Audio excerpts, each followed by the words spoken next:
Check. Test. Yeah, Yes, sir. yeah.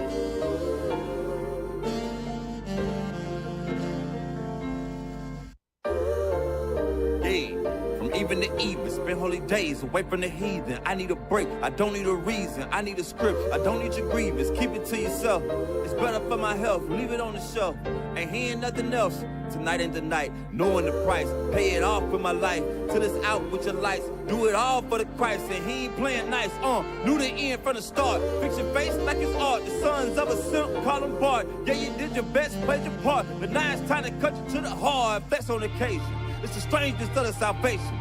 You see it, believe it, amazing. Them terrorists coming invasion, since the creation. War, mine, Lord, bless the general. Greatest nation, eat them unequivocal. Bombs dropping, buddy, cause it's biblical. Start shit, now it's time to finish. Whoa. Said he won't woke, he looking for smoke.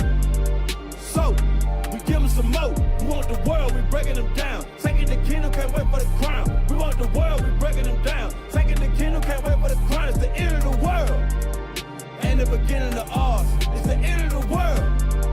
Ain't the beginning of ours. It's the end of the world. Ain't the beginning of ours.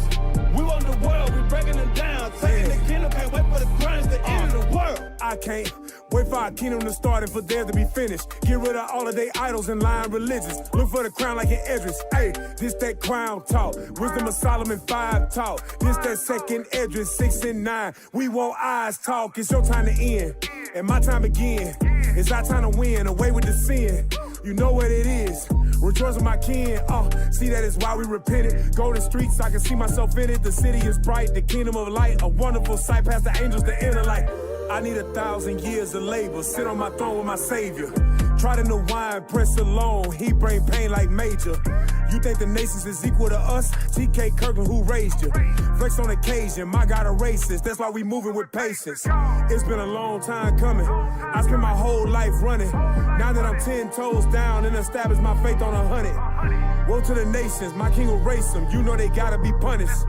Jeremiah 25. Yeah, you know they gon' fry. Whoa!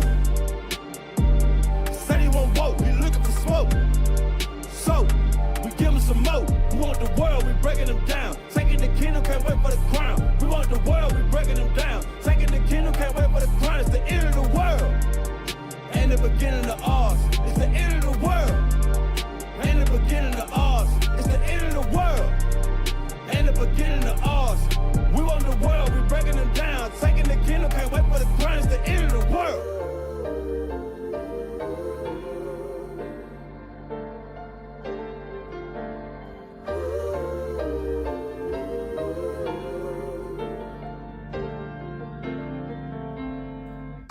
Like yeah, there we 1, go. 2, here we go. There we go. Yeah.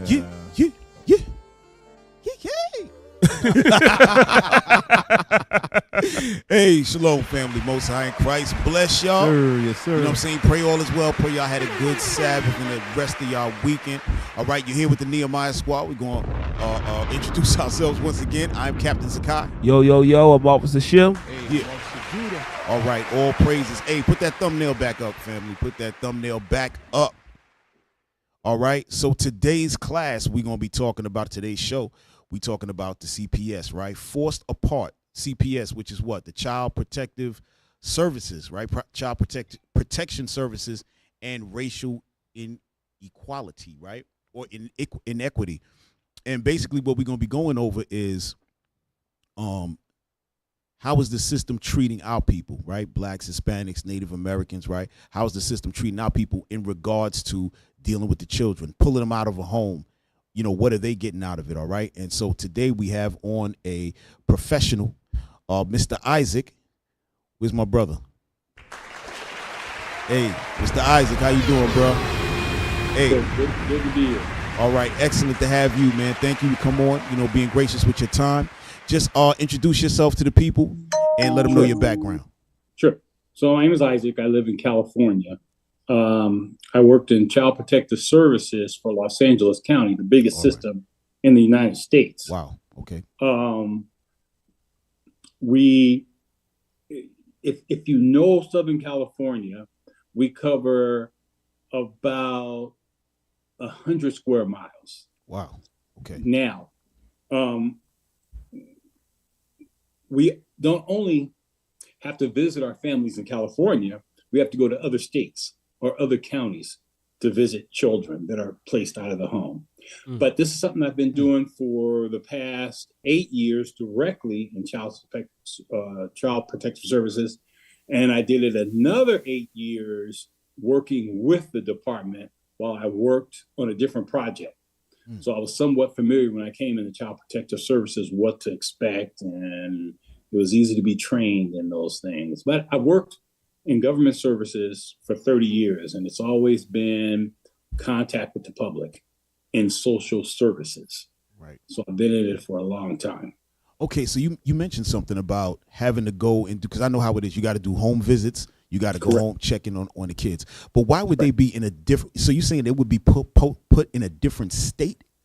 Correct. So what happens is the family that they're placed with may be out of state. For example, I used to go visit a child in Alabama every month. Wow. We have to do it.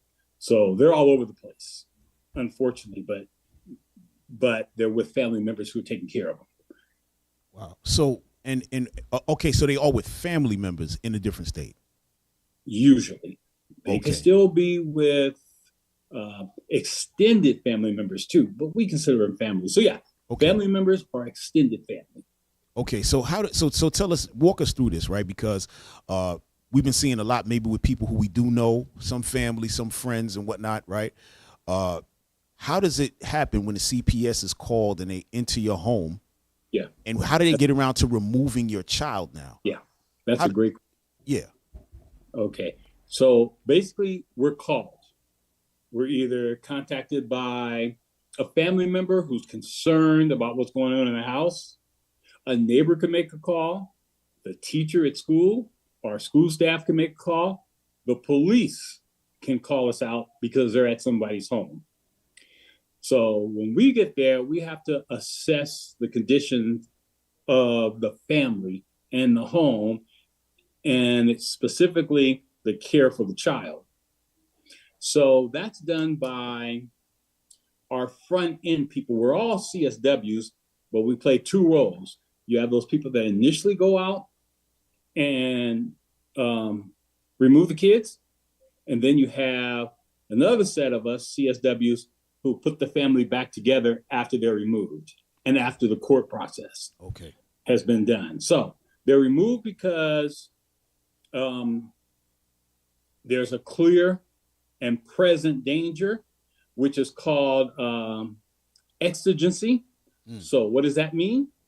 Exigency is the fact that we get there, there's a baby on the couch, and the parents are laid out on the floor, unconscious, with needles coming out of their arms. Okay, something ridiculous, something very severe. Like as soon as you walk in, like you said, clear and present, not like a rumor.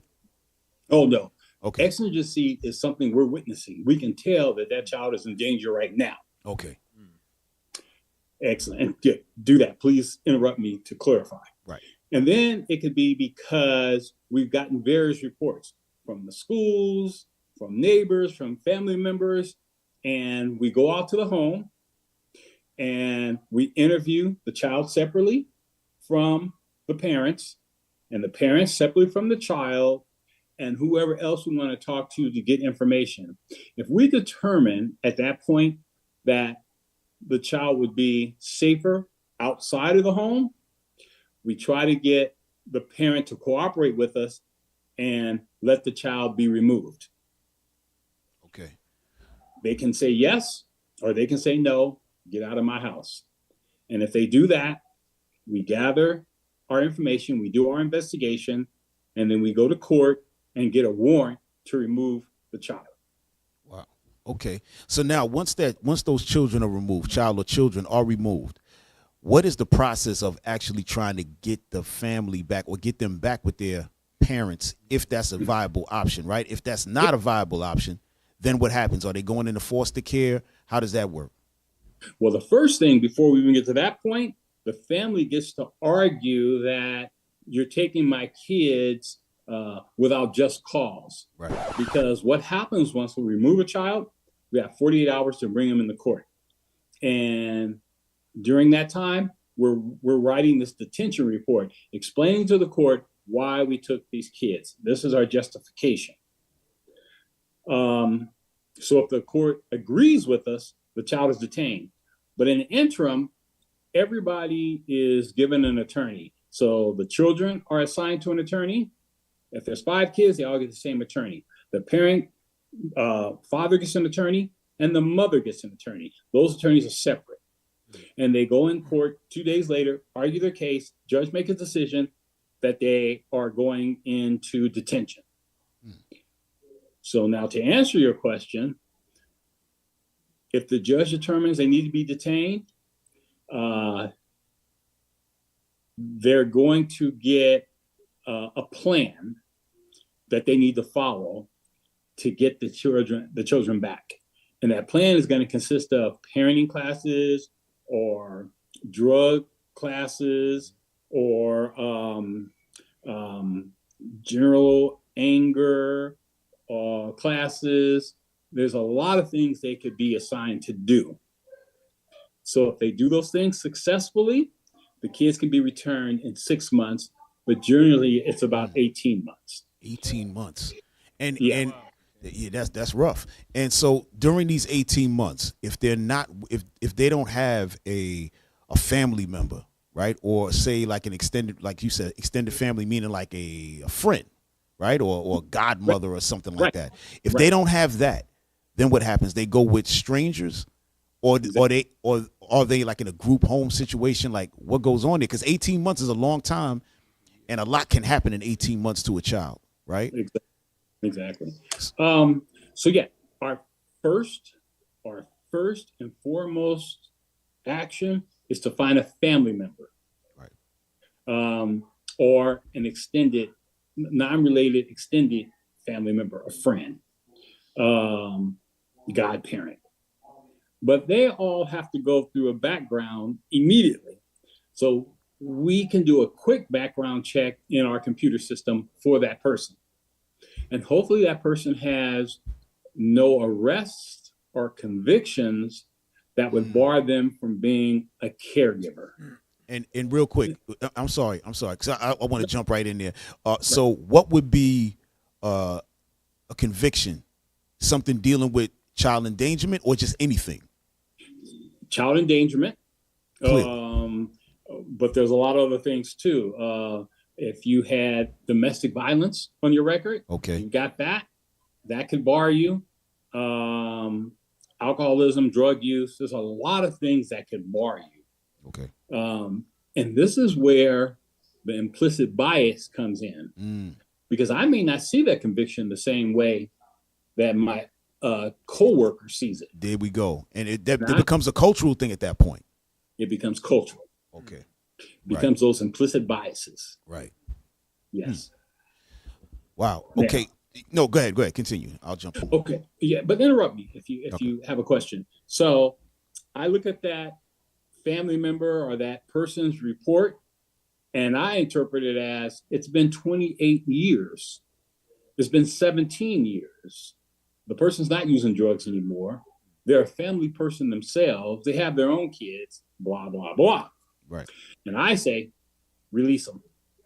I go get permission from my supervisor. She may object to it too, but I'm going to keep arguing. I say, well, let's take it to the manager. And, you have a lot of input on that. Some people just back down and I want to get this thing going. I don't want to fight. Just remove the kids or don't put them with this caregiver. Nah, that's not me. I'm going to fight. I don't think you hold something against a person that occurred 17 years ago or 12 years ago or 5 years ago if they've straightened up. Right. Yeah. Especially when that child is going to be comfortable around that individual. Correct.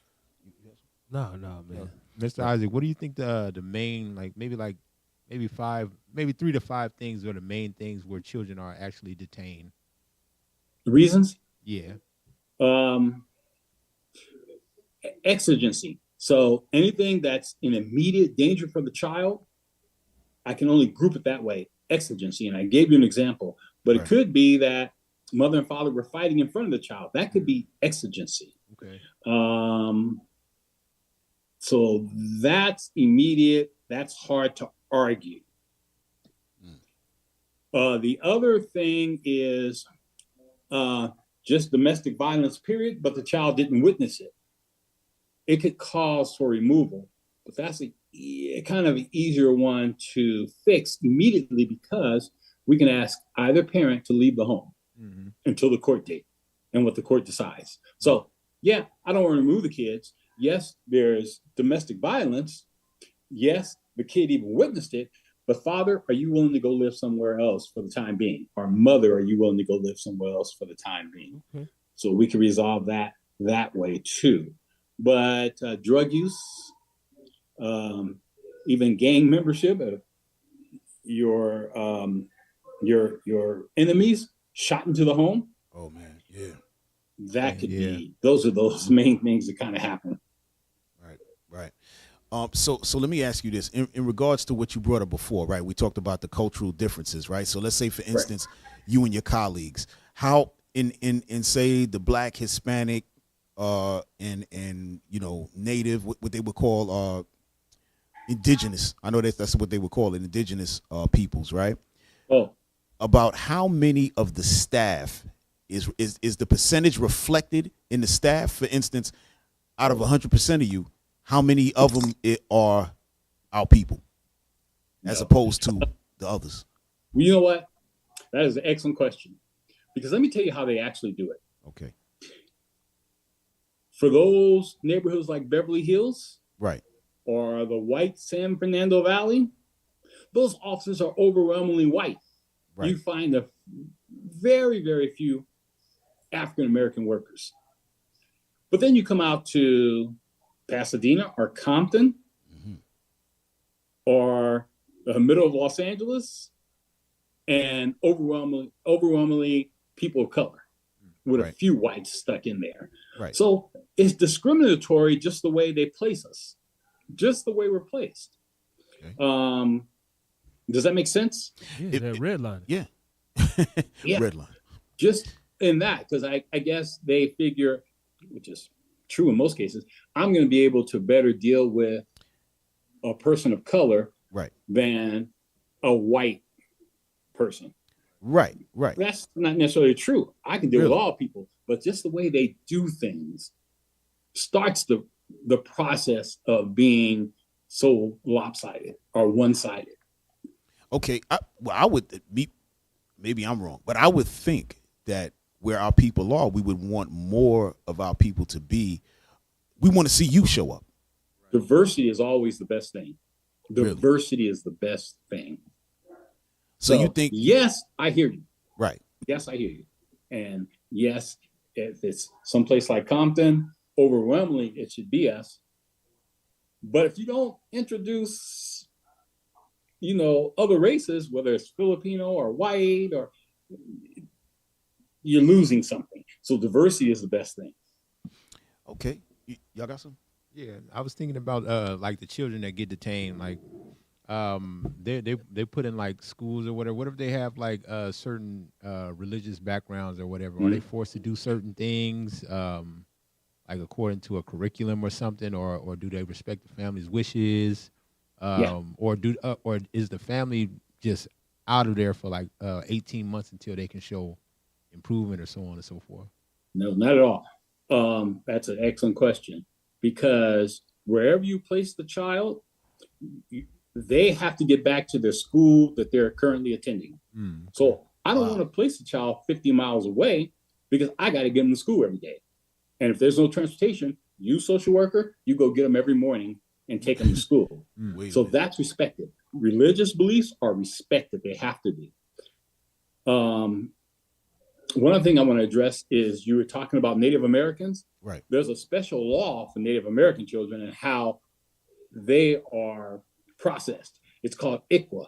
Let me see if I can remember what it stands for. Indian Child Welfare Act. Okay. Indian Child Welfare Act. And it describes how children, whatever percentage they are, if it can be justified, have to be handled. So what would be different about them? How are they going to get handled different than because their tribe gets to take care of them. Basically they will not be removed from the tribe. So even if they're taken out of their parents' home, they're going to be put with another family. Yeah, there's some paperwork that's done. There's some questions that's asked. Okay, yeah, we got it right here. We're going to put it up on the screen. Oh, good. And depending on the percentage of Native American that they are, right, the tribe decides what happens to that child. Okay. All right, so we're going to read this real quick. And then, hey, brother, see if you can find where the Native American children were back in the days when they were taken over by the colonizers, right? By the white man, that they would they would put into the boarding schools. Find that. Find that. I just want to show that to Mr. Isaac. But read that real quick, bro. The Indian Child Welfare.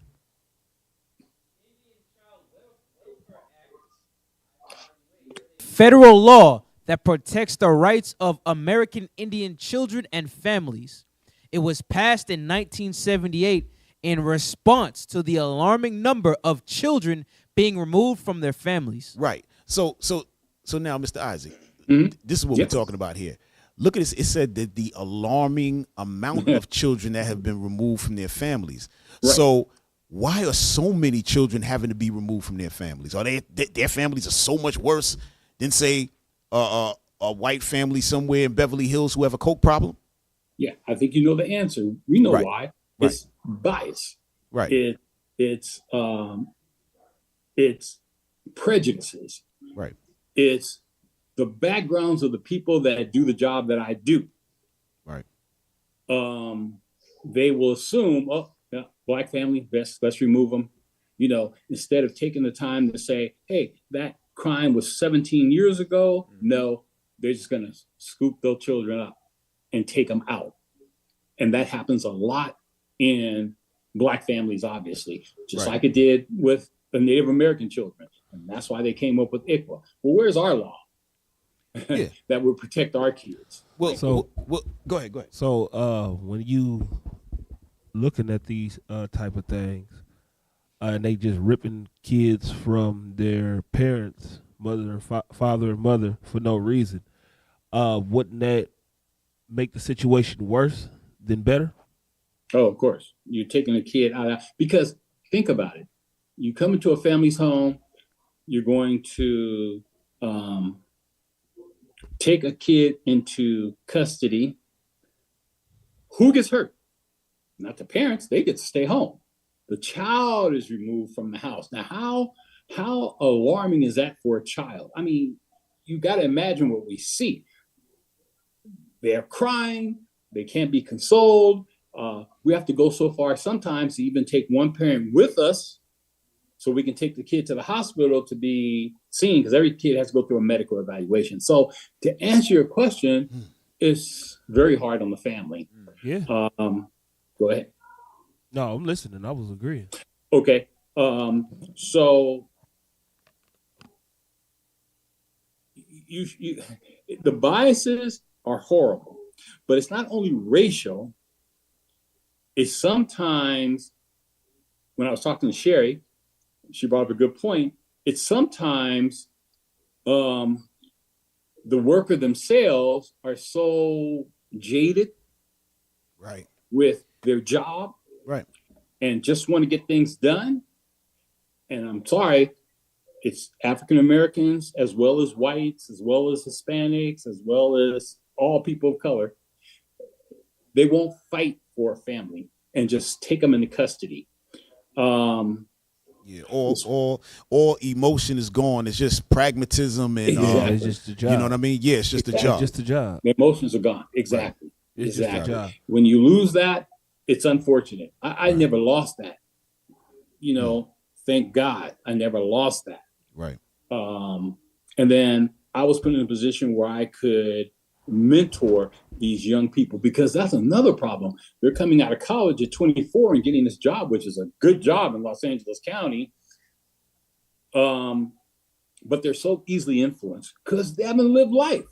They haven't lived life. So if you have a jaded supervisor and a jaded manager, you're going to end up with a jaded employee. That's what it's going to produce, right? Right, absolutely. The fruits of the tree. Fruits of the tree. Right, and I think that's the thing. And just to like kind of switch it, hey, brothers, if y'all find that thing with the Native American children, please bring that up. Right. Okay, so we're going to show you something right now, right? Okay. Post this. So please read that, officer. All right, this is from College of Journalism and Mass Communications, the University of Oklahoma. Right. Kill the Indian, save the man. Mm-hmm. Remembering the stories of Indian boarding schools. Right. All right. Carlisle, PA. 6 rows of white tombstones, each belonging to a child who died while attending the Carlisle Indian Industrial School, stood firmly in the dewy Pennsylvania grass, bearing the names of children who lost their lives while being forced to assimilate to a new world. Right. So at this time, right, this is when white people came over. Right, Europeans, they took over America, and now they went and they took these Native American children, right, who are the tribe of Gad, according to the Bible, right, and they said, you know what, we're going to kill the Indian but save the man, meaning they wanted to take away their heritage from them, so they put them into boarding schools. Go ahead, keep reading. Between 1500 and 1800, Native American students from Oklahoma attended the school in Carlisle, Pennsylvania. So they took them way from Oklahoma all the way on the East Coast to Pennsylvania to destroy them. Go ahead. According to Jim Gressenser, co-director of the Carlisle Indian School Project, some never made it back home. And look, read that next paragraph. Look at that. The purpose of Carlisle, as well as other boarding schools across the nation, was to remove Native Americans from their cultures and lifestyles, and assimilate them into the white man's society. Right. So you could drop that there. So I just wanted to show you that, Mr. Isaac, because that's been the history of this country with the children in this country, right? They did it to the Native Americans. They did it to us, right? And they did it to the so-called Hispanics, right? Because remember, Mexico owned California, right? Arizona, Texas, right? They took the land, and then now they're calling them aliens, right? And now they have to behave themselves like Americans, right? So when we see the Iqua, I think you said it was the Indian children, right? Talking about they're trying to fight for the rights of Native American children. What rights? They destroyed them. Right. They destroyed them, and they destroyed the families, and that's how come you have the alcoholism there. You have the domestic violence. Why? Because they can't get to the levels where they need to get to, reach those heights, and now you have all those problems where they live, and now you understand what I'm saying? It's systemic from way back. I totally understand, and now it's happening to black families. Oh yeah, 100%. Right. Hey, a lot of these families don't even deal with alcoholism or drug abuse until the system roll up in there shaking stuff up. Right. You know? Right. That's terrible. This is why it's so important when children are detained from the parents, removed from the home, everybody gets an attorney. So the children that are affected get an attorney. They share the same attorney. The mother gets an attorney of her own, and the father gets an attorney of his own. They have to go in there and plead their cases. But then, here he is again, those attorneys are jaded. They have too large a caseloads. They don't listen to the parents. And I try to plead with my parents to go in there and plead your case. Even where you want your kids sent for the time being. Right. But the best thing to do, and it can be hard, I understand, hire your own private attorney. That's if you can. If you can. Right, if you can. Yeah. So let's talk a little bit about the actual foster care, right? Mm-hmm. How does it work when how does the child go from removal from the household into the system and then into a foster family? How does that work? That can be rough because there's not enough foster families. Right. That's why you want to find a family member. Even if they're in another state, it's always better to be with your family. I think you'll agree with that. 100%. But if you can't find a family, you would think they go to a family member. You would think they go into a foster system, but no, there's a step in between. Mm-hmm. You start putting them into group homes. Right. And when I say home, I don't mean a house. I mean an institution. Right. Where there's 120 kids. That's not good for anybody. No. So that's what happens. You're lucky if you find a foster family. You're fortunate if you find a foster family. It's very hard depending on the child. Right. And a lot of times we see these families broken up, right? And we know sometimes it's for a good reason that the child has to be removed from the home. Some situations are untenable. It's too crazy. The child can't stay there.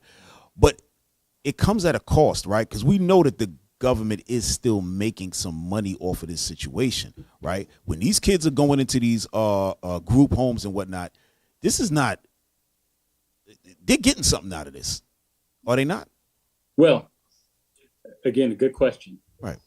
And what I would address is most people think they'll argue with us. And I didn't do removals so much. I did the reunification. I'm explaining the difference of those two. But sure. Most people think when their kids are removed, it's because we're getting a commission. We, CSWs, right. Now. There's no commission. Right.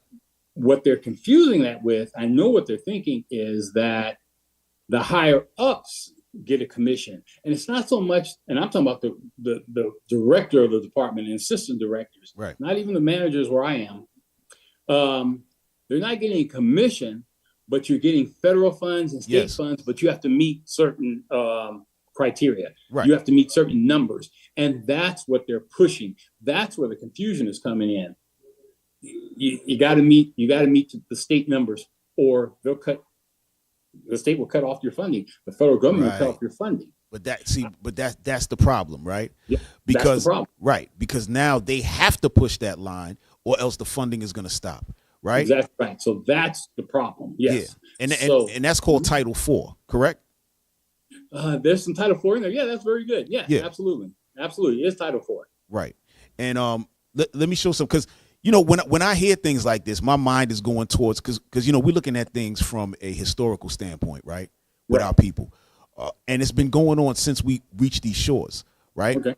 So brothers, pull up on video number 12 and go to 22 minutes. I just want to show you something, Mr. Isaac, right? Sure. Because what happens is that from the time we came over as slaves, we're still enslaved, but obviously we have jobs, but the way they move things now, you don't have to be a complete slave with chains on. Right. You're already destroyed. So now it's being worked differently. Right. So now you have the Child Protective Services, rights protection. And yes, we know that some children have to be protected. We know that there's some parents who's, bonkers. We know this. Right. But we also know that there's a business attached to it. That's the part, that's the issue. Right. So, brothers, let me know when y'all got that ready. I just want you to see this. Yeah. All right. Minute 22. We're only going to play about a minute and a half of it. All right. Get to 22 minutes. Y'all get the 22, hit play. Child welfare system for black, it's just slavery. All right, put it on pause for a second. Pause it real quick. So this sister's name right here, she's Dorothy Roberts, and she wrote a book called Torn Apart, How the Child Welfare System Destroys Black Families. Okay. All right, so hit play. Turn it up, please. The bonds of black families. And even after emancipation, and this is where I think is the actual origin of the formal child welfare system for black children.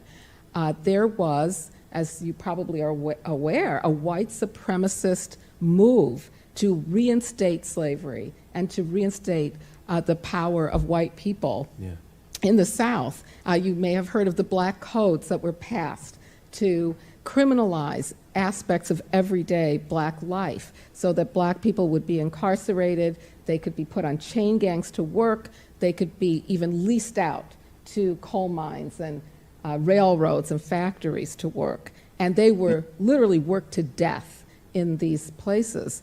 Well, part of the black codes and this effort to reinstate white supremacy was to use apprenticeship laws or to pass new apprenticeship laws that put black children back into work for their former enslavers. And this happened in... Hit pause. So what they did during the time of the Black Codes, right? So during Black Codes, if you didn't have a job that they deemed a viable enterprise, they could basically put you in jail, so on and so forth, right? So what they did was create apprenticeship programs to get the former slaves' children to start working again for the slave master under the guise of, we're teaching you a trade, right? So now they're going right back into the slavery. But what? Right. They're controlling the children. We're going to play a little bit more. Go ahead. Courts where white people would bring petitions to say that black families weren't taking care of their children, that their children were neglected. Oh, there you go. Stop. So now the white families, which were the slave masters, right? Mm-hmm. Now they're coming in and saying, no, they don't know how to take care of their children. How the hell we ain't know how to take care of our children? We was taking care of their children the whole time. Right. Mm-hmm. As the slaves, wet nurse, right. doing their lawn, taking care of the kids. You see the foolishness? So right. I'm going to play a little bit more, and then I'm going to give it right back to you, Mr. Isaac. Okay. Go ahead. Children would be better off under the supervision of their former enslavers. And thousands upon thousands of black children were sent by judges back into work to labor for white former enslavers. That is, of course, it's not exactly what goes on now, but there are aspects of it. The idea that black children should be supervised by others than their families. Right. The idea that courts can use neglect statutes in order to separate black families. Right. Those basic ideas that were present in the apprenticeship system, we could see today. That's it, y'all.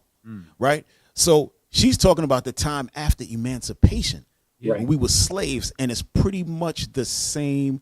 Again, she said it perfectly. She's saying, I'm not saying it's all the same exactly. Obviously it's not. Right. But the premise of it is there. You know? The same.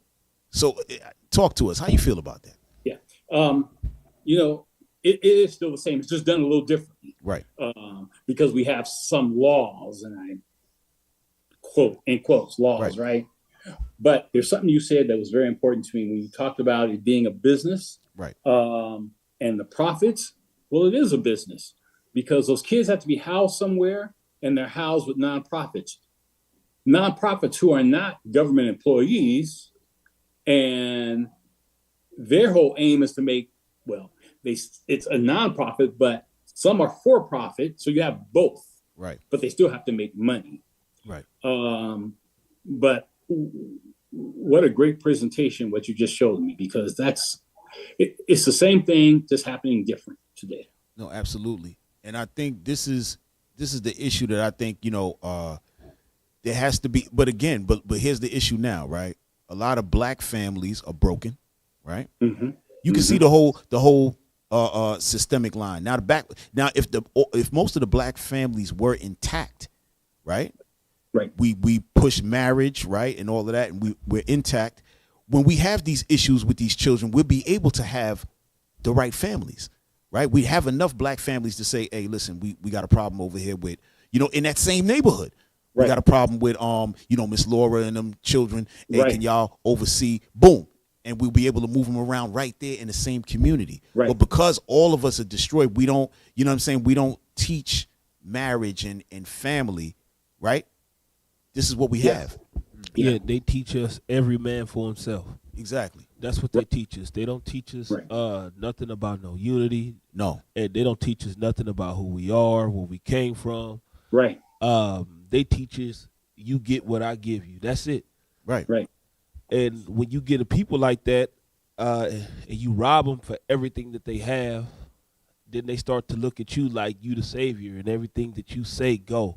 Right. But at the end of the day, that's crafty counsel at its finest. Yeah. Right. That's what they call it. What's the word? Whatever. Just let me think about it. All right, you think about that.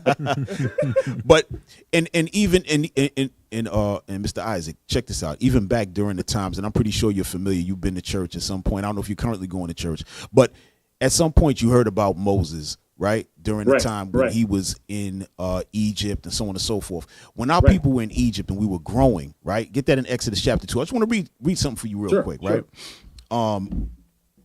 our people were there, and we were growing and growing and getting, bigger and bigger. Right. And they had to do something, right? Get that? You know what I want? Go ahead. This is the book of Exodus, chapter 1 and verse 9. Yes, sir. And he said, Start in verse 8. Verse 8. No, actually, start in verse 7. Verse 7. And the children of Israel were fruitful and increased abundantly and multiplied and waxed exceeding mighty, and the land was filled with them. Right. So our people, we were growing, having children. Just like we came here, they thought we were going to murder all of us, and we just keep growing and growing and growing and growing. Go ahead. Now there arose up a new king over Egypt, which knew not Joseph. Go ahead. And he said unto his people. He said unto his people, the Egyptians. Go ahead. Behold, the people of the children of Israel are more and mightier than we. Right. Come on. Come on, and let us deal wisely with them. Right. It said, come, let us deal wisely with them. He doesn't mean let's sit down and create some treaties with them. No, he meant let us now create ways to get rid of them. Right. Let's be smart and get rid of them crafty. Right? Like what my brother just brought out, crafty counsel. They have to sit there and think of ways to destroy our people. This is what was happening then. The same thing was happening now. So America is known as the spiritual Egypt because the same things that happened then happen now. All right, go ahead. Just finish that up real quick.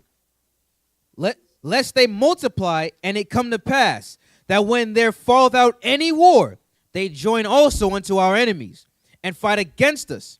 So get them up out of the land. Right. Go ahead, read 11, and then we're gonna get right back. Go ahead. Therefore, they did set over them taskmasters to afflict them with their burdens. So the same thing that happened to us in slavery, what did they do? They set over us taskmasters. The taskmasters were our people, but they put the power of the whip in our people's hands, and now we whipping each other. So now who we mad at? The man who's whipping or the guy that we can't see? We looking at our people angry. So so that starts to split the people. You understand what I'm saying? Right. Yeah. Right. Yeah. So now, in this same situation, our people are what? Our families are destroyed. We got gang violence. We're not seeing the man behind the curtain. Right. You know, and so this is and so even when I'm looking here at this system, this child welfare system, clearly there is a need for some kind of system for children's protection, but it has to be done with us. Listen, I know we in America, but we need our people to really look out for our people, or else. Because there's many horror stories. Yeah. And even the brothers and sisters who've been in the foster care system and have become professionals today and have done well, they still got horror stories. Right. They just got over it. But go ahead, Mr. Isaac. I'm sorry. You know, it's obviously you guys have done your homework because you're very well informed. You said you totally understand this stuff. And you were talking about, you asked me if I went to church. No, I don't do Christianity anymore. My sister and my niece are practicing, I'm not sure if I'm saying this right, Israel. Yeah, Israelites. Yeah, that's us. Right. Israelite. Right. Staunch. And that's why I'm here today, actually. Right. I mean, they inspired this. Okay. Not cutting my hair. Oh, okay. Hey, hold on. Let's give a hand for Mr. Isaac. Hell yeah. No, don't give me a hand. Yeah. Mr. Isaac said, listen, man, I was clean shaven. I had my head bald. I was Michael Jordan. I was getting the ladies. They smooth. That's right. So, yeah, you know, it's going to take us. You said it. It's going to take African Americans. It's going to take Black people. It's going to take well, you know, I keep saying Black people, but yeah, people of color too. But I got to worry about my people. You know, I got to worry about my people. But they're all my people. I'm learning because of the tribe that we come from. So, how do we do that? I mean, I guess we start with what you're doing and beyond, right? Because we got to save ourselves. We have to. And I'm going to tell you the good, like we brought up earlier. Give me Hebrews 13:4. I'm going to just read this real quick. And because we have our culture now, it's like a non-culture.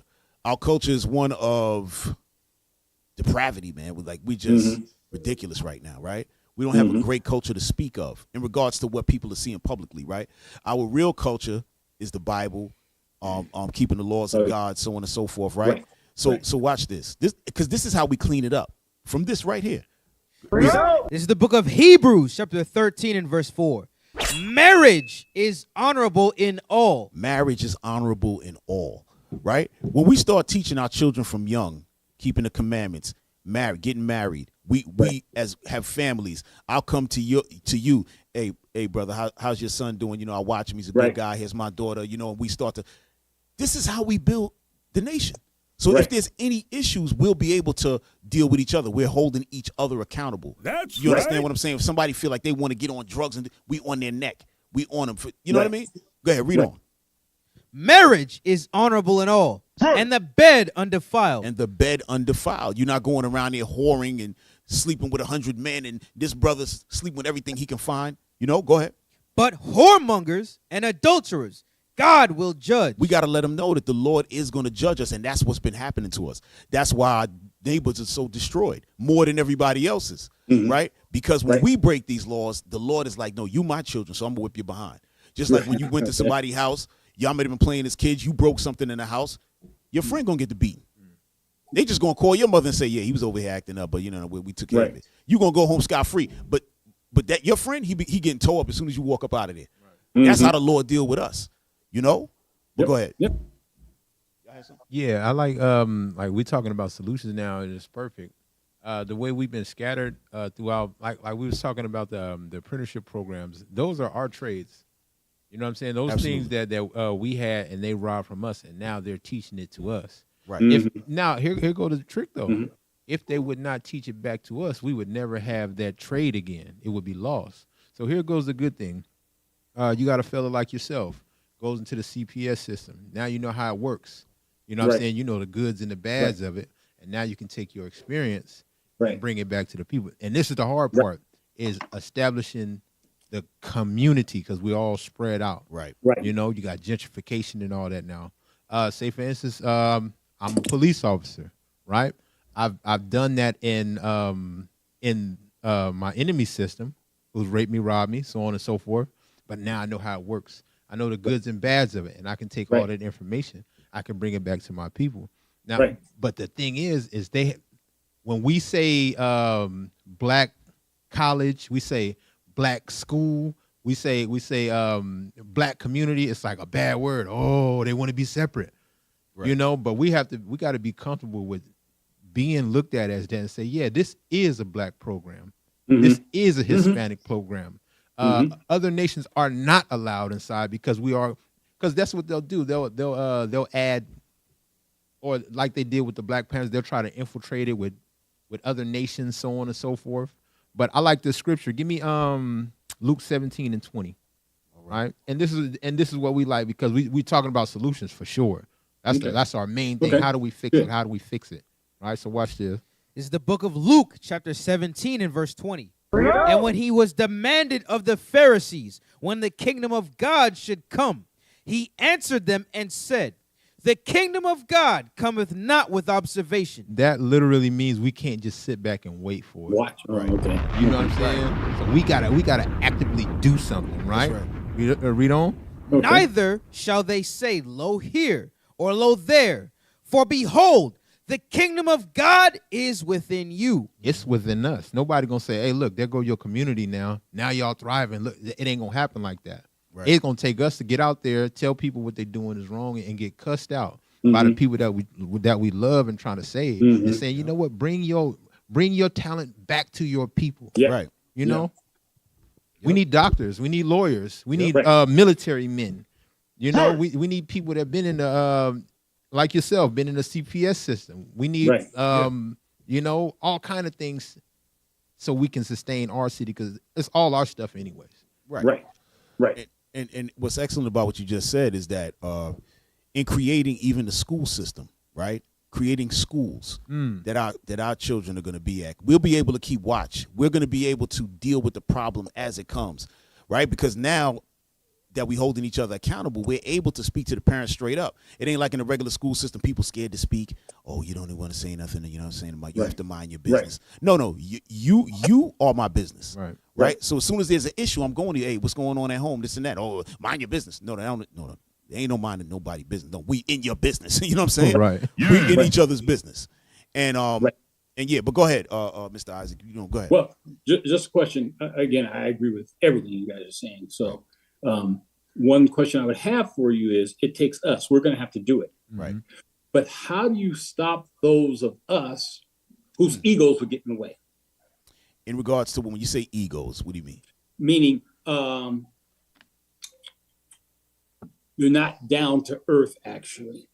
They want to show that I'm better than a lot of people that are black like me.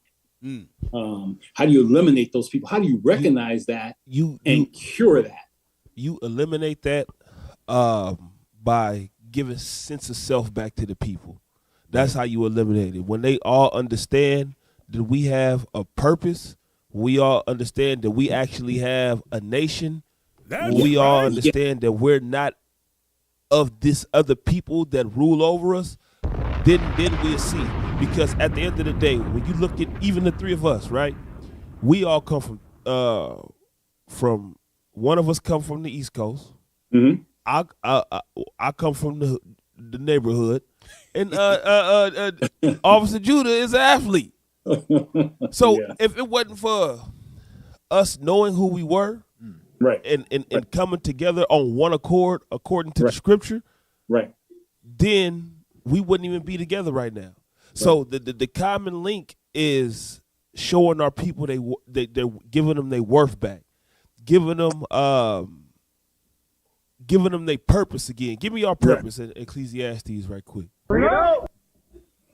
Once they have that, once you have sense of self, and you actually have the energy to do something about it, then it'll change everything. Because 13, 14 years ago, I thought I was going to be on the block forever. And that's just how it was. Right. Go ahead.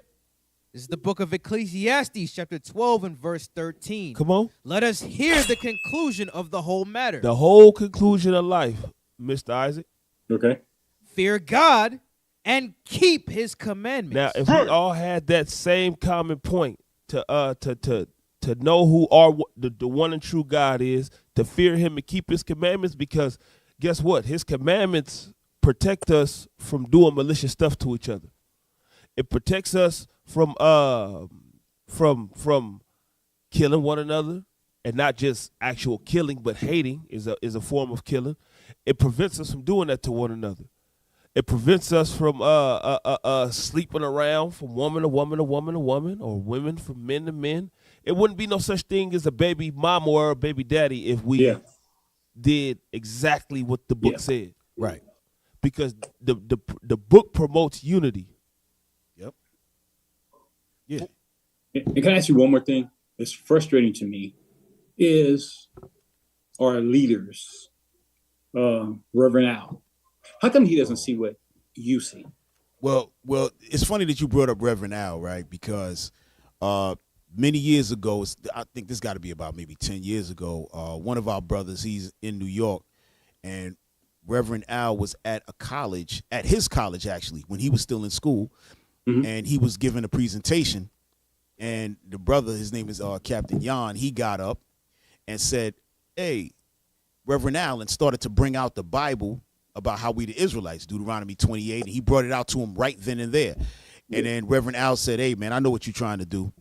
You smart, but you ain't that smart," and just shut it down right there.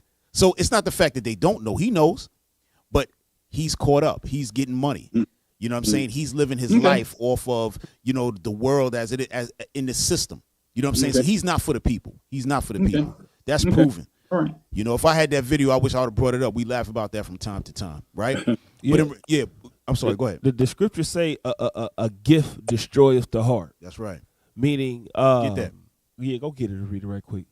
Go ahead, speak on it, bro. While he, the scriptures say a gift destroyeth the heart. So if they gonna give you money, they gonna give you fame and fortune, it'll make you turn a blind eye to what's happening to the people. Right. That's right. Right.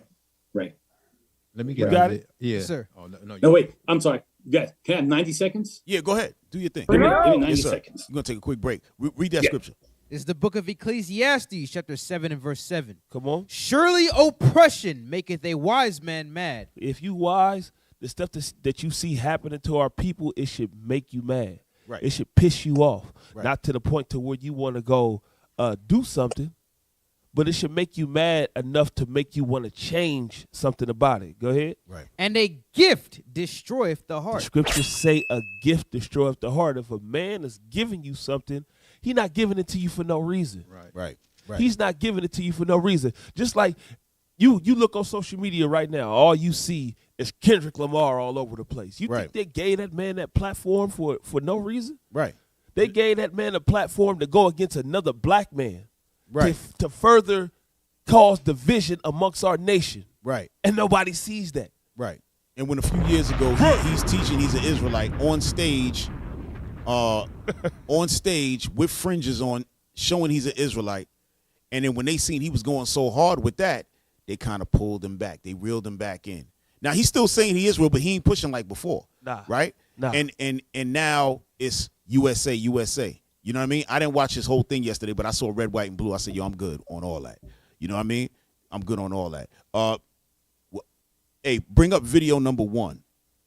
All right? Bring up video number 1, y'all, and start at 35 seconds. All right? Hey, Cap, I sent them that Al Sharpton video in case you wanted to. Oh, you got that? Oh, yeah, we're going to put it. All right, at 35 seconds, start that thing, y'all. All right, pause real quick. It says, read that real quick, officer. Take that picture down. There you Okay. go. In Washington State, around 16% of the children in foster care are African American black. Mm-hmm. Only 6.5% of the foster homes identify as African American black. Right. Go ahead. And I wondered, I said, why aren't more people of color taking in children? My foster mother being Filipino and my foster dad being German and white. Right. So pause real quick. So this sister, she went into foster care, right? Miss Brittany Lee, right? She went into foster care, and she went under foster care with a white stepdad and a Filipino mom, right? So clearly she's not going to be able to relate to anything that's going on here, right? Go ahead. Was kind of confusing and hard for me to know what I identified as. For my black peers, it's like the older I got, the harder it was for me to be accepted by them as a black woman, because I didn't know all of the songs they'd be singing or movie references. Right. Like hold on, y'all. Hit pause. So she said, growing up like that, she wasn't around other black children. So like the little music they was into, she couldn't relate. So when she went to school with them and they like, hey, I don't know how old she is. I don't know when this was done, but you heard whoever? And she like, nah, I was listening to Willie Nelson. You know what I mean? She ain't know what the hell was going on, right? But that's just a small part of it. But the point is, she's not relatable to her own people, right? Now, these people took care of her and everything, so okay, good. She wasn't abused or anything like that. So all praise to the Father for that. But still, it's a problem when you're dealing with having your child with the other nations. But hit play, y'all. References like Fresh Prince. I didn't get to watch all of those things, the things that they laugh about. I just didn't get it. I was kind of seen as like different because I just couldn't relate to the things that came so easily to them, having been raised in black homes. There was a young man that they wanted me. Hit pause.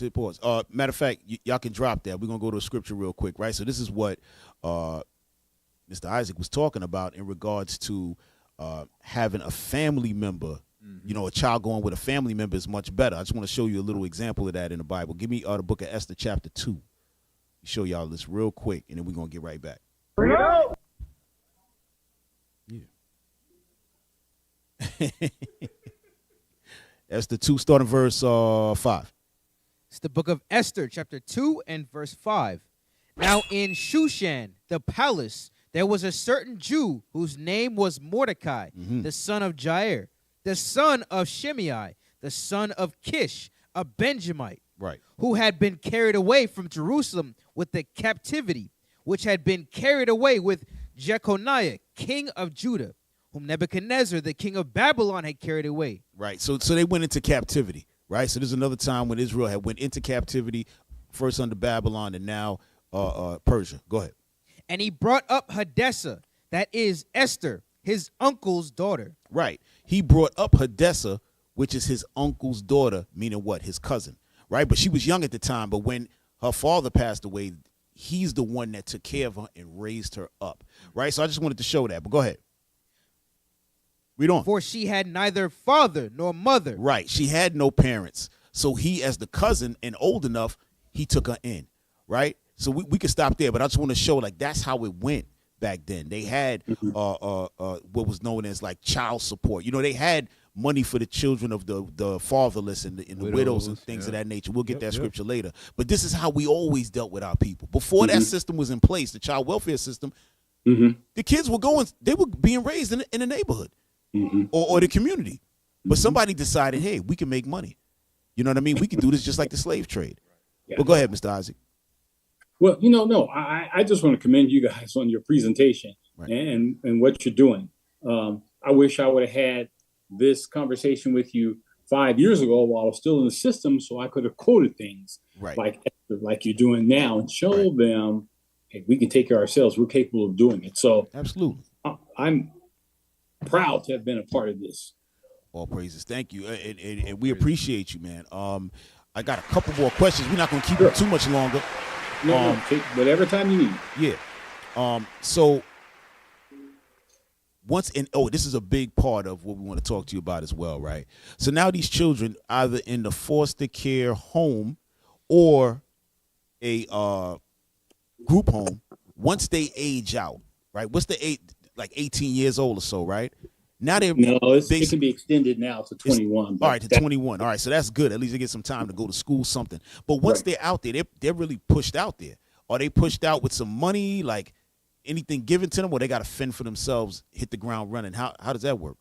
So social services, they're connected to social services, so they'll get Medi-Cal or Medicaid, whatever their state offers. Right.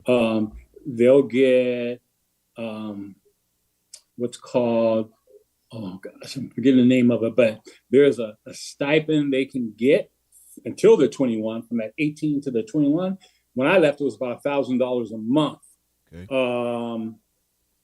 for 3 years. And then that's cut off. But all the social services. But the question is, have they been prepared? That's the point. That's crumbs from the master's table. Right. That's the point. And the answer probably is no. No. And this is an issue, right? So why get all of these funds, right? Like you said, they're pushing for these funds, or else the funds are going to stop, right? So they're pushing for these removals and things of that nature. They're getting X amount of dollars. I heard a number. I don't know if it's true. They say like 40,000 or even more. I think it's like 300,000 per child or whatever. That it goes to the state. I'm not saying it goes to any individual social work or anything like that. Right. So now imagine all these children, right, and all this money coming in. Why isn't something set up as to where they're going to actually get a trade or something? So by the time they're let go, they should be ready to go. Because a lot of us, right, we were in our mother's house maybe until 18. We went to college, 22. We still had an option of kind of being with mommy a little bit until we, you know what I'm saying, we get our feet up, legs under us and we start to run. So they should be afforded that. No, with all the money that's coming in, they can't, you know what I mean? Yeah. But giving a child $1,000 a month, what rent are they going to pay with that? Nothing in California. Yeah, nothing in California, unless you're with a family member who will take just a portion of that and let you go to school or go to the trade school, things like that. But it's not sufficient one way or the other. It's not sufficient. Right. And they need to be prepared early, really early. Yeah, this is crazy. And so now, what about the horrors and stuff we're hearing about in regards to these children being in the foster care system and then those foster parents touching them and abuse and so on and so forth? How did they become foster parents if there's such a stringent background check done? Because you look, this one has been, he stole a car 10 years ago. We can't let the kid go there. So then how is all of this happening? Right. If here's the answer to that question. I'm sorry. No, go ahead. You get a person that, let's use this example. We do background checks. You do background checks on police officers. They come out squeaky clean, and then they're the worst. because it all depends on your own character. Those background checks can't be 100% correct or relied on. So you get these kids and they go to this place in our area called Palmdale or Lancaster. Mm-hmm. And I'm sure you've heard of some of the stories where we've had multiple kids killed even by their own family members or the wife's boyfriend. Yes. I understand why these mothers do this. Don't let your kids be around you. They don't care about your child. They don't love your child. So, yeah, we talk about these background checks. What does a background check really tell you about a person's real character? Nothing. Right. Nothing at all. It's a gamble. Okay. So on the flip side, it holds a lot of weight for a family member, but then for a foster parent, it holds no weight because it's like it shows up clean. Maybe he's been getting away with stuff all his life. Man, he's been getting away with you know? And then the guy that stole a car 15 years ago, that was 15 years ago. He's a different person. Yeah. Right. Meanwhile, you giving our children to Jeffrey Dahmer. Right. I'm sorry. Did that answer your question, though? No, I'm sorry. What'd you say, Mr. Isaac? Did that answer your question? No, pretty much. Yeah, absolutely. And not only that, but also you got to remember that when they touch these children, a lot of times the children are not going to say anything. Right. So they start to run under the radar. Right. You know. This is crazy. So where do you see how do you see this system getting any better? Being that you were in it, what would you say would be a way to get the system working better? It's a hard question. I want to say that we, as a people, have to start putting pressure on the system. All people, for that matter, but especially us, we got to start putting pressure on that system, whether we go through our politicians or whether we gather ourselves together and do it. We got to put an eye on the system, and I think you'll start to see improvement. It just has to be. Somebody has to be looking at it, and we got to get the right people in office, our own people, not ones who turn around and they're in it for themselves and building their career. So they want to go from city council to legislature to the Senate or something. If they have their own selves in mind, we're going to continue to fail. So it's us. It's going to be on us because the system's not going to change. It's not going to change. Well, see, that's important what you said. The system's not going to change. Even with us so-called getting into this political game, we're not going to be able to change that system because we're getting into it knowing what it is. Even if we don't know what it is and we're like, oh, yeah, we're going to get in there and do this. By the time we get in there, we're going to be made, hey, buddy, calm down. You know, cool your jets. Yeah, take a little bit of this money and take one of those women and go sit in the corner or something. Man. You know what I mean? Like that's how it always plays out. Right. It's going to take us in numbers. Us. We the people doing it, you know? Us. Yeah. We just got to build our families, man. Rebuild the nation outside of what's going on, you know? Yeah, brothers, y'all have anything? Yeah, I gotta get Sirach 10 about the enemy, man. Yeah. I gotta get this for my man. Yeah. Because the only solution we got is the Father, man. Us coming back to who we are and standing up as that royal people that the scriptures call us. And one of the things that the Most High told us is this. Give me that. It's the book of Sirach, chapter 12 and verse 10. Yep. Never trust thine enemy. God said, the Most High say, don't trust your enemy, man. Right. Mr. Isaac, the system is ran by our enemies. The Bible says never to trust them. Come on. For like as iron rusted. Said just like iron and rain, the iron is going to eventually rust. Come on. Mm-hmm. So is his wickedness. Said, so is that enemy. So is the enemy. He always going to show his true colors. Just put him in a little bit of water. He going to show who he truly is. Yeah. He's going to show that he's here to keep you down and to stand over you with the gun in your back. Yeah. Go ahead. Though he humble himself and go crouching, yet take good heed and beware of him. Though he humble himself and act like he want to do something for you. Though he humble himself and act like he gonna put you through a black college. Though he humble himself and act like he for your people. Mm-hmm. Go ahead. And thou shalt be as unto him, as if thou hast wiped a looking glass. Come on. And thou shalt know that his rust hath not been altogether wiped away. Why? Because he's gonna stab you in the back every time. Right. He's just looking to use you as a stepping stone to get to the next level. Absolutely. Go ahead. Set him not by thee. Do not what? Set him not by thee. God said, the Most High said, don't set this man by you at all. Why? Because he's going to take. Oh, it's going to say it. Go ahead, read on. Lest when he hath overthrown thee. Lest when he done had overthrown you, meaning he got you all nice, warm, and comfortable. He stand up in thy place. He going to take over everything that you had. Everything that you had is now there. Look, it's been happening for centuries. Look, they came here on peace with the so-called Native Americans. Right. Took their land. Yeah. Right. Did the same thing to the Mexicans. Did the same thing to us.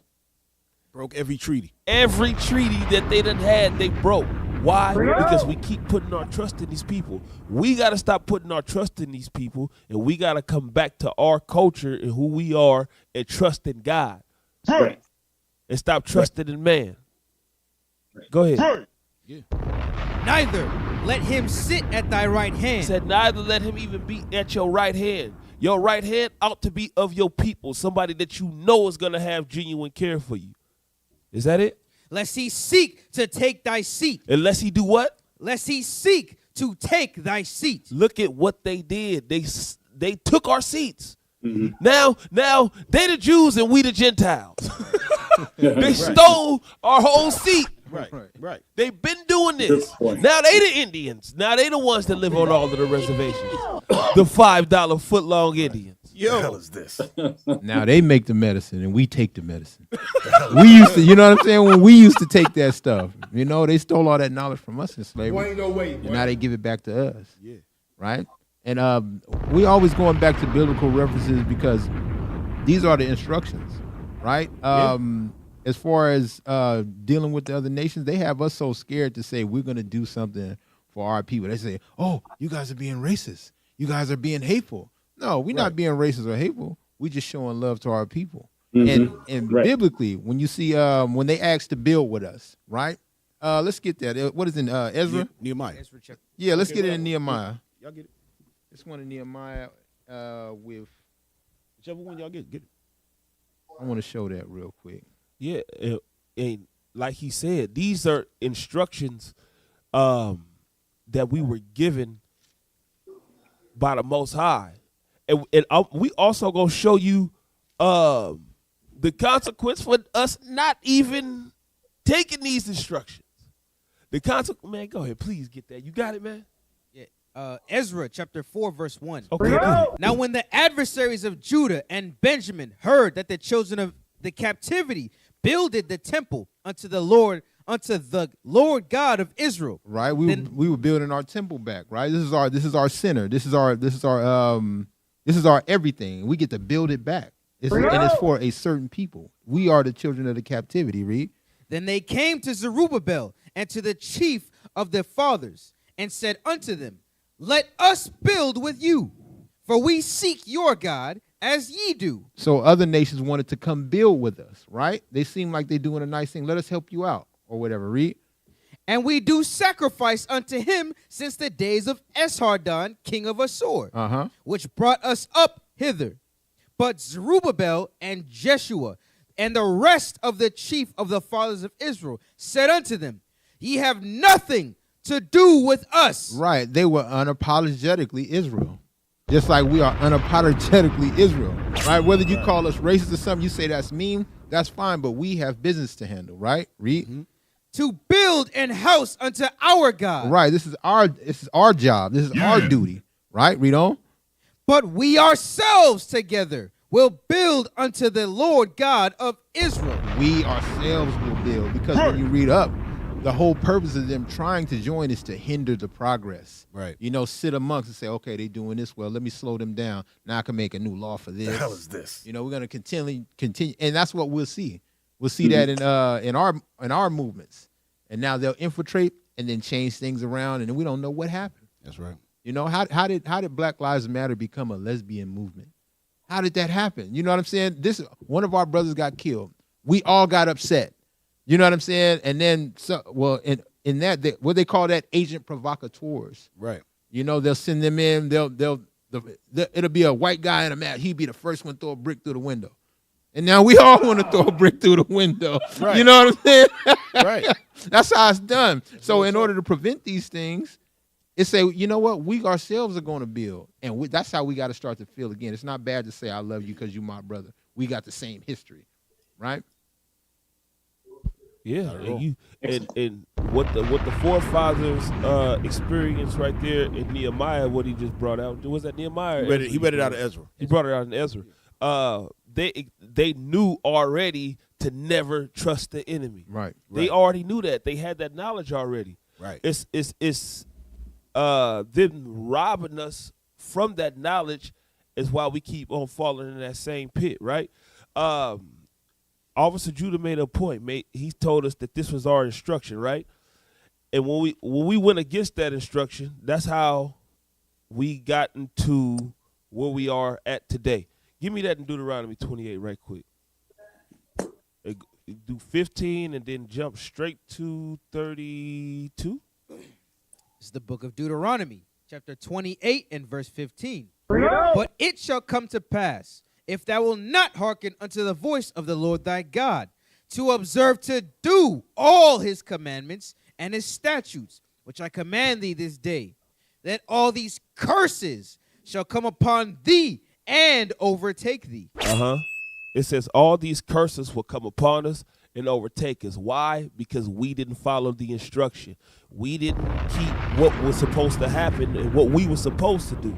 We decided to go off and be like the other people. Watch one of the consequences for us doing that. Verse 32. Verse 32. Thy sons and thy daughters shall be given unto another people. Damn. And thine eyes shall look and fail with longing for them all the day long. Hey, Mr. Isaac, what system that sound like to you? You said, what does it sound like to me? What system did that sound like to you? Read it again for Mr. Isaac, please. Thy sons and thy daughters shall be given unto another people. Your sons and your daughters shall be ripped away from you and given to another people. What system is that, man?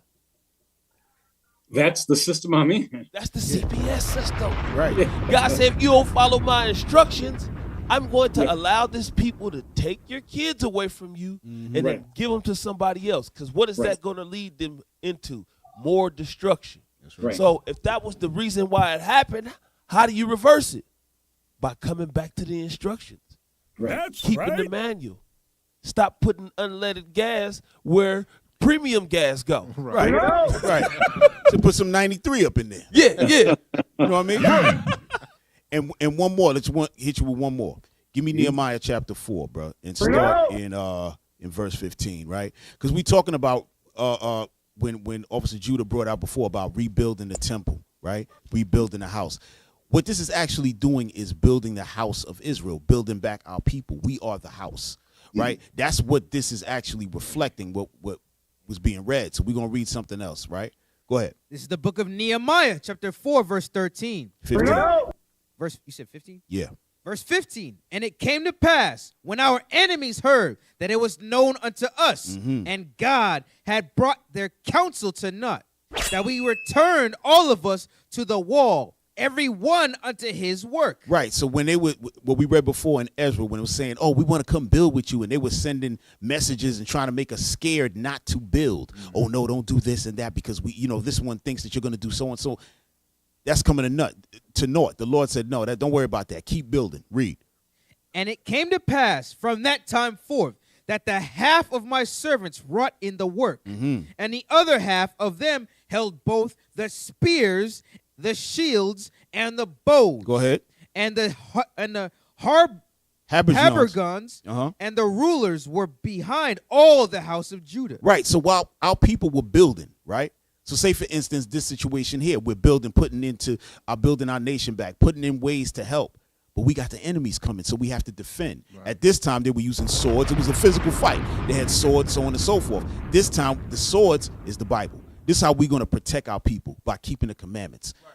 You see, that's how the Lord does it. He had a physical thing, but for now, it's going to be that spiritual thing. So he had it as swords and weaponry, but this is our weapon now. Right? Go ahead, read on. They which build it on the wall, and those that bear burdens, with those that laid it, every one with one of his hands, wrought in the work, and with the other hand held a weapon. Right. So they were putting bricks in the wall with the mortar, and on the other hand, they had the sword. Right. Right. So the name of our show is called the Nehemiah Squad. That's exactly what's happening here. Right. So we rebuilding our nation, making sure that we connecting with our people and showing them what this is. At the same time, we defending with the word of God. You know. So this is what we have to do, Mr. Isaac. This is what we must do. You know. So all praises to the Father, man. All praises out. You know, and we thank you for coming on and being gracious with your time, because we never have people like yourself being able to talk from the inside out, and letting us know how it really is. You know. Right. Well, you guys doing a good job. I'm glad I was able to participate, and I hope I can follow you and see where you go from here. Oh yeah. The other thing I would say that I hope you guys get into is the child support system, because that's killing our black men. Hey, bro, we actually did a show on child support. When was that? A few months ago? Yep.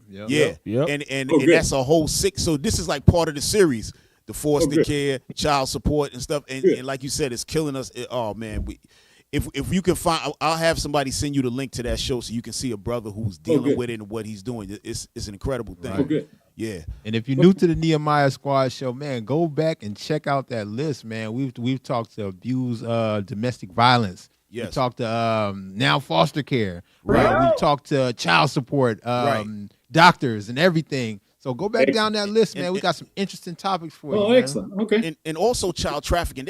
Before you go, I saw an interesting statistic that said that a lot of the children who have been trafficked, who are missing, when they look back, at least 35 to 40% of them were in the foster care system at one time. Yeah. Is that a coincidence, or is something going on in there? I know you probably don't have the answer to that, but I just want to throw that out there. Mm-hmm. Well, coincidence? No. Right. Because what are they being taught? Who's caring for them? Who's loving them? Who's guiding them? Nobody. Right. So it's much easier to follow, I'm going to say the devil, right, than it is to follow, right, the commandments and the laws. And it's much easier. Right. It's easier, path of least resistance. Right. That makes sense. It's sad. But we're going to get into that. We actually going to pull that up and do a show on that. Because when I saw that, I was like, wow, that's crazy. That's something separate all in itself. And we had a sister up here who was trafficked. And she wasn't in the foster care system. Was she? No, she wasn't in the foster care system. She went through the she did go through the system. Yes, she did go through the system, yes. And now she's doing a lot of work in San Francisco to help out, children and stuff who've been going through that, But all praises. Hey, Mr. Isaac, thank you, man. If we can have you back on, we'll have you back on at some point. For sure. So all praises, man. Thank you again. You down in Southern California, man. We got an establishment down where you at. Yeah. So if you interested in following something, man, just hit us up, man, and we'll get you that contact information to our brothers out there in L.A. Yeah, in Los Angeles. Oh, it's in L.A. Okay. Yeah, Israel United in Christ in Los Angeles. Yes. Yep. Okay. All right. All right. Hey, guys, my pleasure. All right. Thank you, bro. Appreciate you. Appreciate you, bro. Thank you. That's some good insight, man. Yep. No worries. Give that man a round of applause. Yeah, man. That's excellent stuff right there. What they put up? Hey, read that. This is NCJFCJ. Okay, excellent. Yup, go ahead. The disturbing connection between foster care and domestic child sex trafficking. This is sick. You want to go ahead? Yeah, read that. Okay. It has been estimated that over 60% of all child sex trafficking. Okay, so it's 60%. I said 40. Damn. It's 60. That's more than half, bro. Damn. Go ahead. It has been estimated that 60% of all child sex trafficking victims have histories in the child welfare system. Man. Youth without stable families are particularly vulnerable to being exploited by traffickers. Of course. Traffickers are targeting and recruiting youth directly from foster care, group homes, and residential placements. Right. So it lets you know that it's not a coincidence at all. Right? So once they start snatching up a few of them, they're going to let them know, hey, you could go back to my spot because I know such and such, she need money. Right? This one, and that's how they wind up getting trafficked. They start going into prostitution and everything else to sell themselves, right? Right. And some of them is being told lies like, oh, listen, I got a package for you. You can make money this way. And all of a sudden they get over there and they get snatched up and sent abroad, right? Hey, y'all, put up the video number 4. Put up video number 4. Yeah, this is crazy, man. That's 60%. That's a lot, bro. That's the breeding ground. That's the minor leagues to the pros. What the hell's going on? Yeah. And they knowing this. All right, go ahead. And my name is Katina Green. My story would be about surviving the foster system.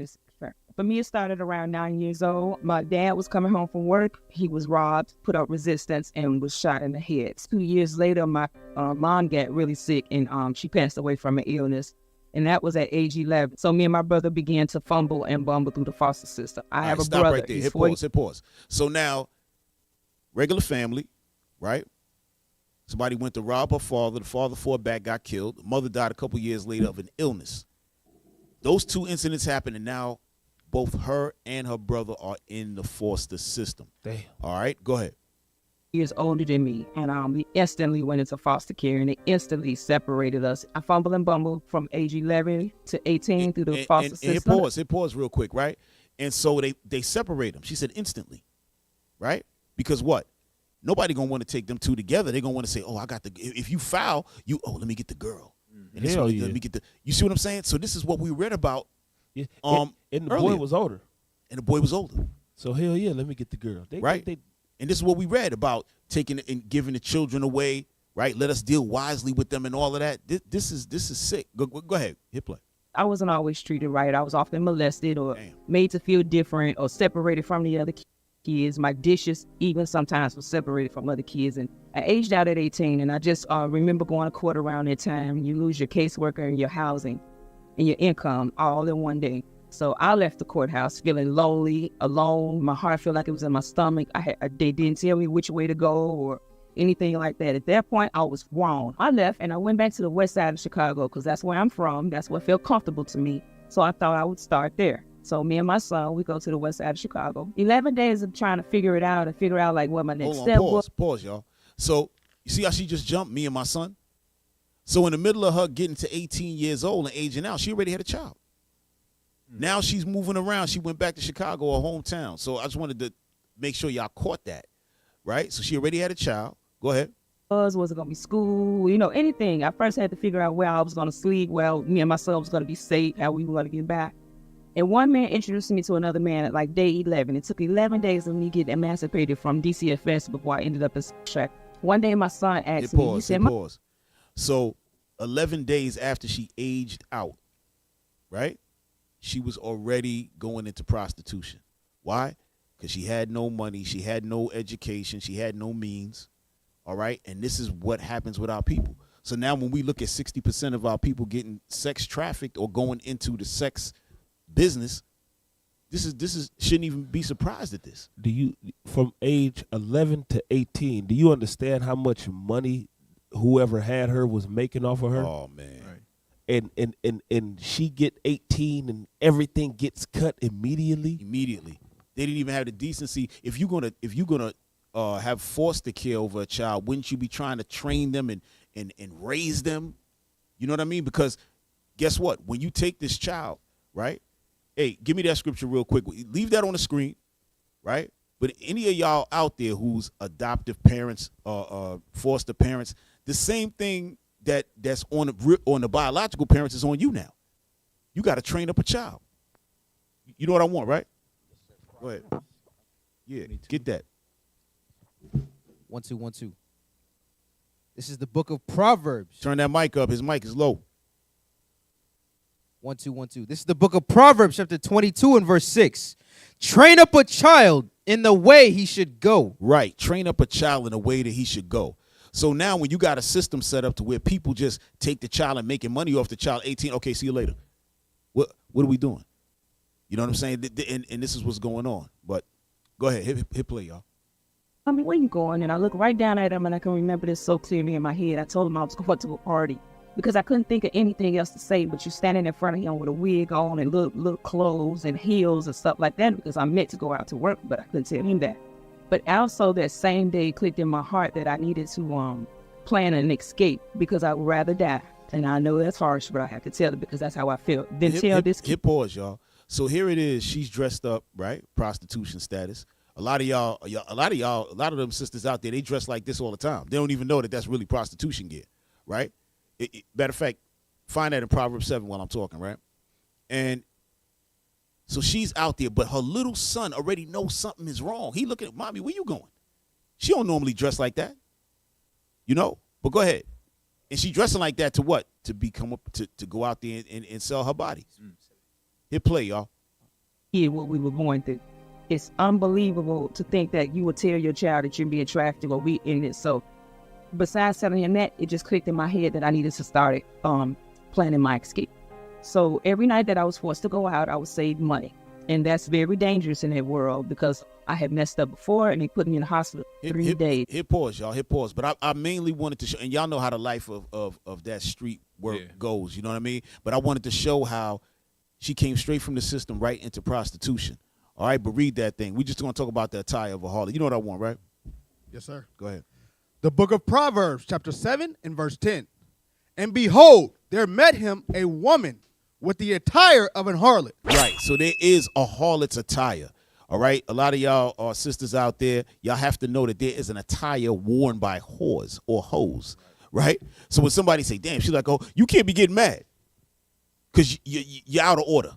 Okay, and y'all trying to make it, oh, it's you're slut shaming. No, the Lord said they had an attire of a harlot. Read. And subtle of heart. Mm-hmm. She is loud and stubborn. Her feet abided not in her house. Right. She going out there sleeping with many men. We're going to leave it there. I just wanted to show that. All right? Go ahead. Y'all have something? Like an attire, they have a attire of a basketball player. That's a jersey. You know what I'm saying? You know, he got football clothes on. He got a hockey outfit. You know, there's a whore's outfit, and all the sisters is wearing that right now. Yo, they don't even know it. They're fighting for it. You Right. know what I'm saying? But the Bible let us know, hey, that kind of clothing, it's immodest, right? And revealing because they have to be immodest to attract money. Exactly. And now they got us thinking that it's cute. Right. Yeah. Those sisters think it's cute. And now it's to the point to where they trafficking themselves. Yeah. There you go. That's the point that they wanted it at. Right. Now you devalue yourself so much. Now I don't have to force you or beat you or bang you up for you to do it. No. You do it to your damn self. That's right. And now our sisters and then they get left with 3 or 4 different baby daddies. Mm-hmm. Some of them be cousins. So they brother cousins. Damn. I done seen it, bro. 100%. Yeah, they like the perfect candidate. They have no family. Right. They have no family. So somebody in that lifestyle can take you elsewhere to a place you don't know. You know, you don't have any money. You're gonna do what you gotta do to make the money. Right. You got nobody to help you. Right. Like the sister, she had to sneak and save money. You know? Yep. To You escape. know why she had to sneak and save money? Because as the prostitute, you ain't supposed to be holding on to no money. Nah, you don't hold on to no cash. Nah, the pimp like, where is my money? You best be handing my cheese. Yeah, going like the Mac. You know what I mean? But that's it. She had to, because if he would have found her with that bread, he was going to probably beat her down. Obviously, Yeah, she she was in the said she hospital. got caught with it and got beat and put in the hospital for 3 days. She said that. Right, she got towed up. Hey, y'all, get video number 5. Video number 5 and start at 5 minutes and 20 seconds. All right. Now, these are like we just talking about the horror stories of the foster system, and we bringing this out because if we're doing this correctly, y'all, right, our children ain't gonna wind up in these type of situations, right? We're gonna have some brothers and sisters around that can jump in there and help out, if need be, God forbid, you know what I'm saying, something happened, we could be able to step up in the courts and say, yo, any one of us could hold this baby down. You know what I'm saying? And we'll all be there. Like they would say proverbially, a village, it takes a village, right? It takes a village to raise a child. This is real deal. In the scriptures, that's how it is. But go ahead, start that, y'all. Okay, but then everything started getting real strict. Abuse started happening. Hold on, take it back a little bit. Take everybody. So she finally settled on me and two of my younger brothers. It started out okay, but then everything started getting real strict. Abuse started happening, and it was just like I started growing up real fast. It wound up being very hard. So there, by the time I was in kindergarten, so about 5 years old, and that's when the assault started happening with my foster mom boyfriends and friends. Right, stop right there. She said from kindergarten, that's when it started, going all the way up, right? That's how it started with the foster mother's boyfriends, right? But listen close. Watch this, y'all. Go ahead. Hit play. That me and my husband like to call throughout our movement, cheap thrills and feels. And that's when a predator will like try to tickle a kid and seem like they're playing, but there's a lot of brushing up against the genitals by accident.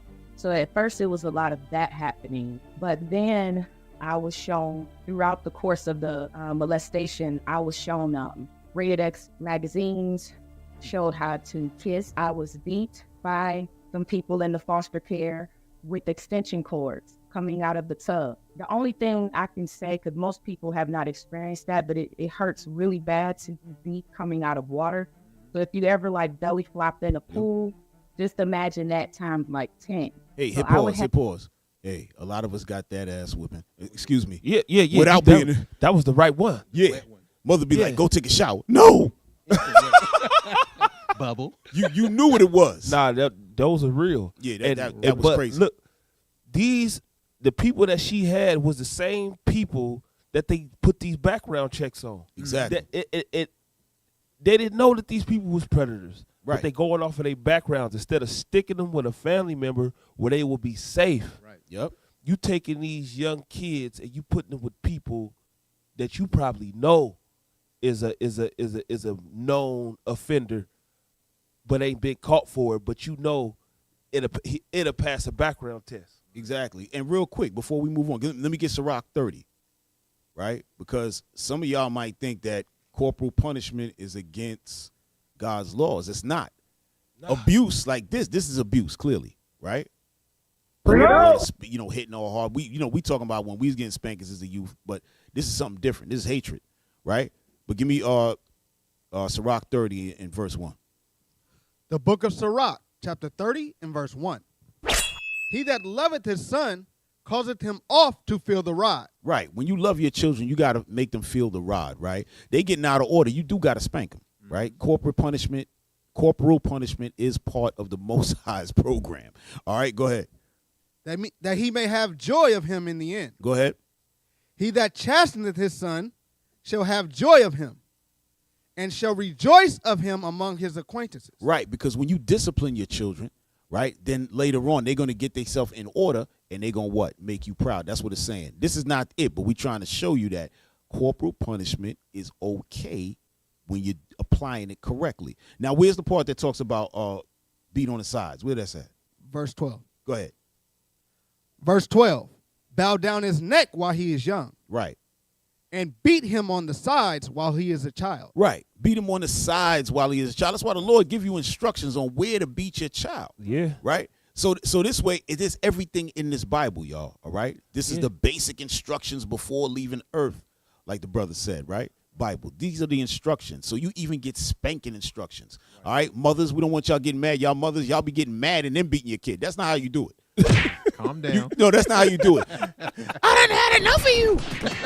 And now the kid walking around with a black eye.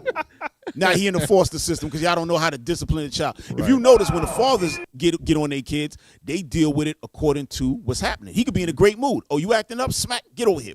Oh, yeah. And send him on his way. Do you understand why you got there? Yes, Daddy. Now get your ass out of here. But mommy wait till she get angry and then beating up kids. Don't do that, Mom. All right? bow down his neck while he is young and beat him on the sides while he is a child. While he's a child, because by the time he get older, now you got to go knuckle game. Now, full tussle. Yeah, yeah. Y'all in the garage. Yeah, now you going 3 rounds. Right? Go ahead, finish up. Yo. And lest he wax stubborn and be disobedient unto thee. Right. And so bring sorrow to thine heart. Go ahead, read 13. This is important. Verse 13. Chastise thy son and hold him to labor, lest his lewd behavior be an offense unto thee. Right. So he becomes very lewd, right? Like we're about to hear in a second. We're about to hear something now. I'm going to tell you why we read that part, because there was no real discipline given in that house that she was in, or else y'all going to see what it is. Go ahead. Hit play, y'all. Big webs over my body, my back, my arms, my front, my legs, trying to shield, but I would get beat. One time, my foster sister made me eat raw chicken. I was a kid. She wanted to kind of hang out with the guys, and I kept bugging her that I was hungry. So she reached in the refrigerator, grabbed me some old chicken, and I was like, well, it's got these fuzzies on it and this green and white stuff on it. And she was like, you better eat it. So I had to take a bite, and she got back on the phone, and I hid the rest of the food under the couch, and her boyfriend brought her KFC that day. So things like that happened.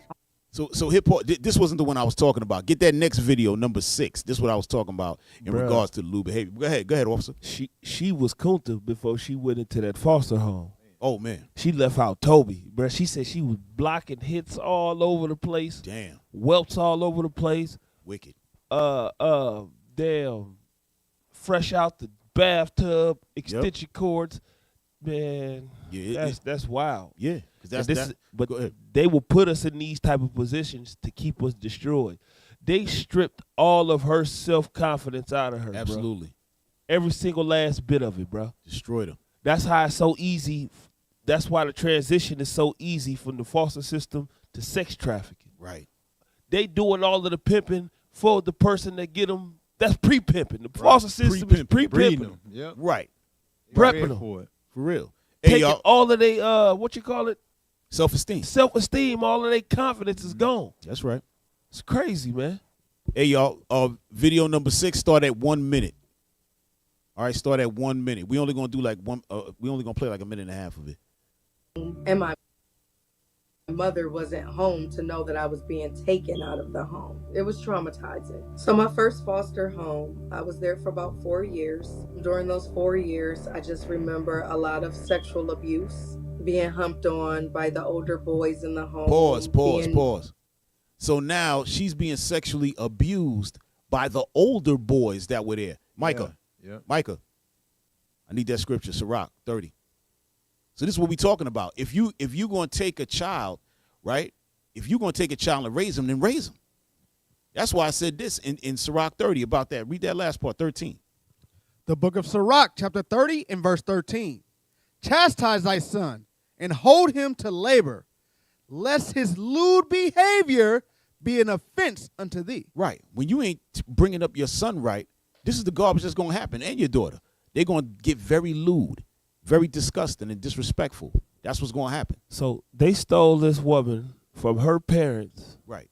And put her in a place where she wasn't getting supervised yet again to where she could get humped on by little boys. Exactly. Right. That's crazy, bro. You can't make it up. You can't make this up.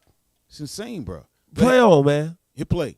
Danced on provocatively, and my foster mom just being physically abusive and very verbally abusive, almost like a bully. I remember her sister that used to help her out with watching us. I told her that my teeth were loose in the front. Instead of her using the typical method to remove the teeth, I remember her punching my teeth out of my mouth. You see that? You see that? So now her teeth got to get removed. Like, you a little kid, you got loose teeth. They come, you shake them and move them out like everybody else. But they said, you know what? Let me just give you a knuckle sandwich. Threw her a fastball. Yeah, right down the middle. Why? Because they knew that nobody was going to come help and save her. Nobody was going to come for her. Right. Like, this is demonic. You know what I'm saying? And I understand what the brother was saying. Mr. Isaac was saying that it's kind of like a crapshoot. It's a gamble. But why? It should not be a gamble. Why? Because us as a community, us as a family, we're not intact. That should never happen. That's why they got to be left with the family, you know, and they got For real. that natural affection that the mother should That's have right. for a child. It's not Yep. there in a foster parent. No, right? they getting money off of it. Yeah, and that's all it is. They're not really having a care over that daughter's body. Not at all. Right? Them young kids is who knows what they're watching. Who knows what happened to them? Exactly. Them young kids is watching porn. It's accessible on every single phone for Right. free. You know Right. what I'm saying? These kids is watching everything under the sun, and if the guardian is not an active parent, them kids gonna wind up in foolishness. Oh yeah. Yeah. You see what I'm saying? Some of them kids was in the bed while their parents was getting down. Oh yeah. Yeah. That's why they humping on each other. There you go. Yeah. And that's a big thing too. That's a serious that's a real point you brought out. They actually witnessed this thing. Because nobody give a damn about the kids. So they doing all type of vile behavior in front of them. Yeah. You know? It's crazy. Hey y'all, bring up video number 7. All right. This happened not too long ago. All right. Video number 7. And this is why we gotta be there to take care of our kids. And like they were saying, it's not a lot of our people as foster families, right? But when it's not, look what we got to deal with. Hit play as soon as y'all get it right. This one's going to blow your mind, even in today's world. A white couple who enslaved black adopted kids charged. 63-year-old Donald Ray Lance and 62-year-old Jean K. Whitefeather, a white couple from Sissonville, West Virginia, are Pause. back behind. They said their name is Whitefeather. Damn. They trying to pretend like they gad. You ain't no native. Whitefeather. You white people. That's your name. Red feather. Yeah. White people. Red feather. Go ahead. Behind bars after a judge revoked their initial bond and raised it to $500,000 apiece. More than double the amount they faced last year when police arrested them on charges of locking their adopted black children in a barn and forcing them to work as slaves. Now, couple was ordered. Now, hold on. Now, you mean to tell me that these type of white people walked into a place talking about they want to adopt kids and they let them adopt black children? Right. They don't even look like they fit. Look at them. Exact. That's what I'm trying to say. Oh, based on what a little bit of based on what Mr. Isaac was saying, there's a little criteria you got to look. But just off the eye test, you like, this don't even Bro, seem I'm not right. sending no. I wouldn't even give them white kids. what the hell? That's why they didn't give them white kids. Look at them. They're like, oh, get no. them some niggas. Yeah, that's it. For real. They ain't coming up in here and they up to no good. You give them some of them good old strong back boys over there. They say you do good with these. And Right. then maybe. Yeah. You might could graduate. Right. We ain't giving them no kids, not even baby goats. Nothing. Yo, what the hell? Yo, I'm sorry making a joke like that. You know what I'm saying? We throw a little, levity up in there, but this is crazy. This should never happen. Wow. This should never happen. Then you got the ones where you got they giving our kids to the gay couples, right? Bro, that's terrible. That's weird. I just seen a video on YouTube not a couple days ago where it was a white lady, looked kind of like her right there. Right. She let a little black girl out of a dog kennel, bro. Man, come on. She transported the baby girl in a dog kennel. Airplane.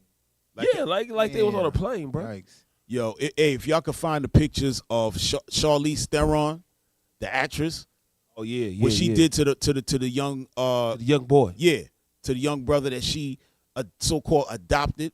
And who else? There's another one too. Sandra Bullock, right? Didn't Angelina Jolie do it? Angelina Jolie. Yeah, That's she there got you go. back. Yeah. Angelina Jolie and Charlize Theron. They supposed to be the bastions of Edomite beauty and excellence. And look what they did to these boys. As soon as y'all find them pictures, post them up, Please. for real, because it's crazy. We cannot be. Hey, listen, y'all. We got to get our minds right. Hey, while y'all looking for that, bring up number 8. All right. So this brother right here said that this is, he wound up becoming a foster parent because he saw the need, right? He saw the need. All right. Number 8. Just hit that real quick before y'all put up them pictures and we could go in on them two demons. Go ahead. Got my background, but I started working for Child Protective Services in Southern California. Moved up here to Northern California. Hey, hit pause. So this brother was working in Southern California as well. Same thing as Mr. Isaac.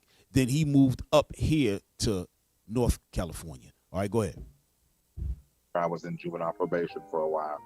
Moved up here, started working for CPS for Alameda County and various agencies throughout the Bay Area, like St. Vincent's, Walden House Adolescent, different group homes and things throughout the Bay Area. And what I noticed was young males of color were simply the last and the hardest to be placed. There were just not foster homes that wanted to deal with them.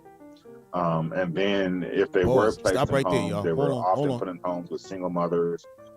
Right. So what? It's telling you that Southern and Northern Kingdom males, right, the so-called blacks and Hispanic males were the hardest to be placed, right? Why?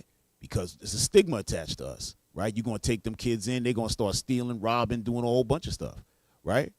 They were the hardest to be placed. So this is what he was seeing in the system. Go ahead, play. Hey, the older they are, it is harder. The harder to place them because as soon as they hit them homes, they leaving, they booking. Right. No. Damn. That's a good point. That's a good point. Hit play. Are single mothers or families that were not of color, and they were blowing out of them. So because I saw that need, I decided to start foster parenting then. And actually, I just was one kid at my group home, at a group home I worked at, and we just clicked, and he was my first.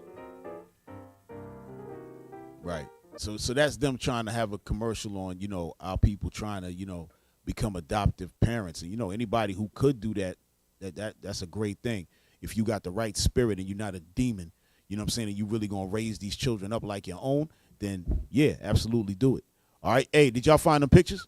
Hey, they promoting that because they want to get them kids that's already been troubled, that they done already destroyed and took everything from. They want to try to throw that on somebody. Right. You want to throw that on somebody, man. Hey, and the brothers and sisters who take them, they got to really rebuild these kids. They got to rebuild them. It's going to take a lot. It's going to take a lot. And they need to come, you know what I'm saying? And they need to come see us because we need to put these scriptures in them, man. They need that foundation. Hey, did y'all find them pictures? Look at this. Hey, y'all. That's a little boy. Y'all looking at a boy right now. Y'all are looking at a little boy that has been transformed into a Decepticon. By who? Damn. By his mother. Who is that? Is that Charlize Theron? Which one is that? That's Charlize. That's Charlize? Yep. Yo, Charlize, man, a demon. Those are both boys. Took two boys into. Why would you adopt two black boys and then turn them into, make them believe that they black girls? Why not? And then when you ask this client, and I'm gonna tell y'all something. Not one time have they ever interviewed her and asked her about that garbage. Not one time. Have you ever seen a black couple take a white boy and turn them into a white girl? Has that ever happened on planet Earth? Man, that black boy, whoever was the parent, they going down. 100%. They going down today, bye. Two manner of people. Two different manner of people. Two different manner of people. So as much as y'all want to say, oh, Charlize Theron, she's from South Africa, she's a lovely. No, she's the devil. Straight deep. She's the devil that the Bible speaks of. She's just like the white, the same thing. Just adopt girls. Yeah, what exactly? You didn't. Oh, man, bro, listen, I'm getting upset. Somebody need to call Charlize Theron and make her explain herself, man. Right. Where the other one at? Where's the other one? The next one. Somebody bring up that demon. Did y'all find both those demons? That's crazy. They can only unearth one demon. You don't. Yo, this is crazy. You don't want to adopt two little girls.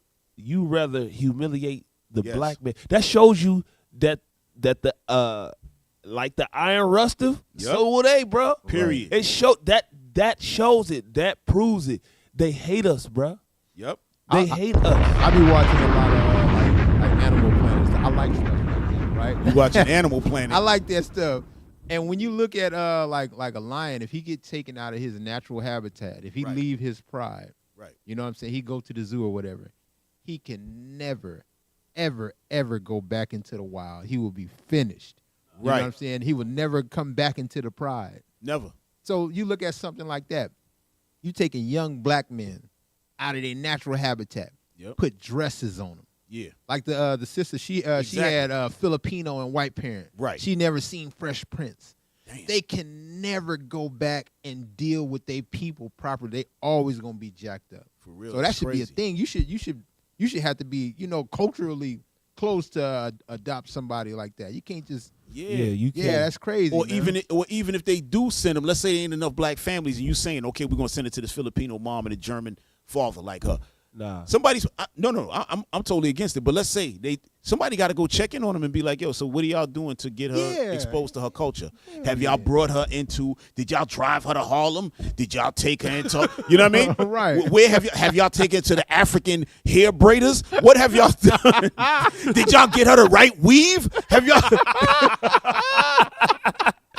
Bro, they would do none of that, bro. Right. That's hatred, bro. Right. We threw that in a little joke, y'all. I hope y'all ain't getting upset. I know some people get mad we throw little jokes out there. But the point is, they have to be up under some kind of curriculum to show that they making these kids be able to see their own heritage. Yeah, that should be illegal, what we just saw right there. For real. That should be completely illegal to do that. Come on, man. Hey,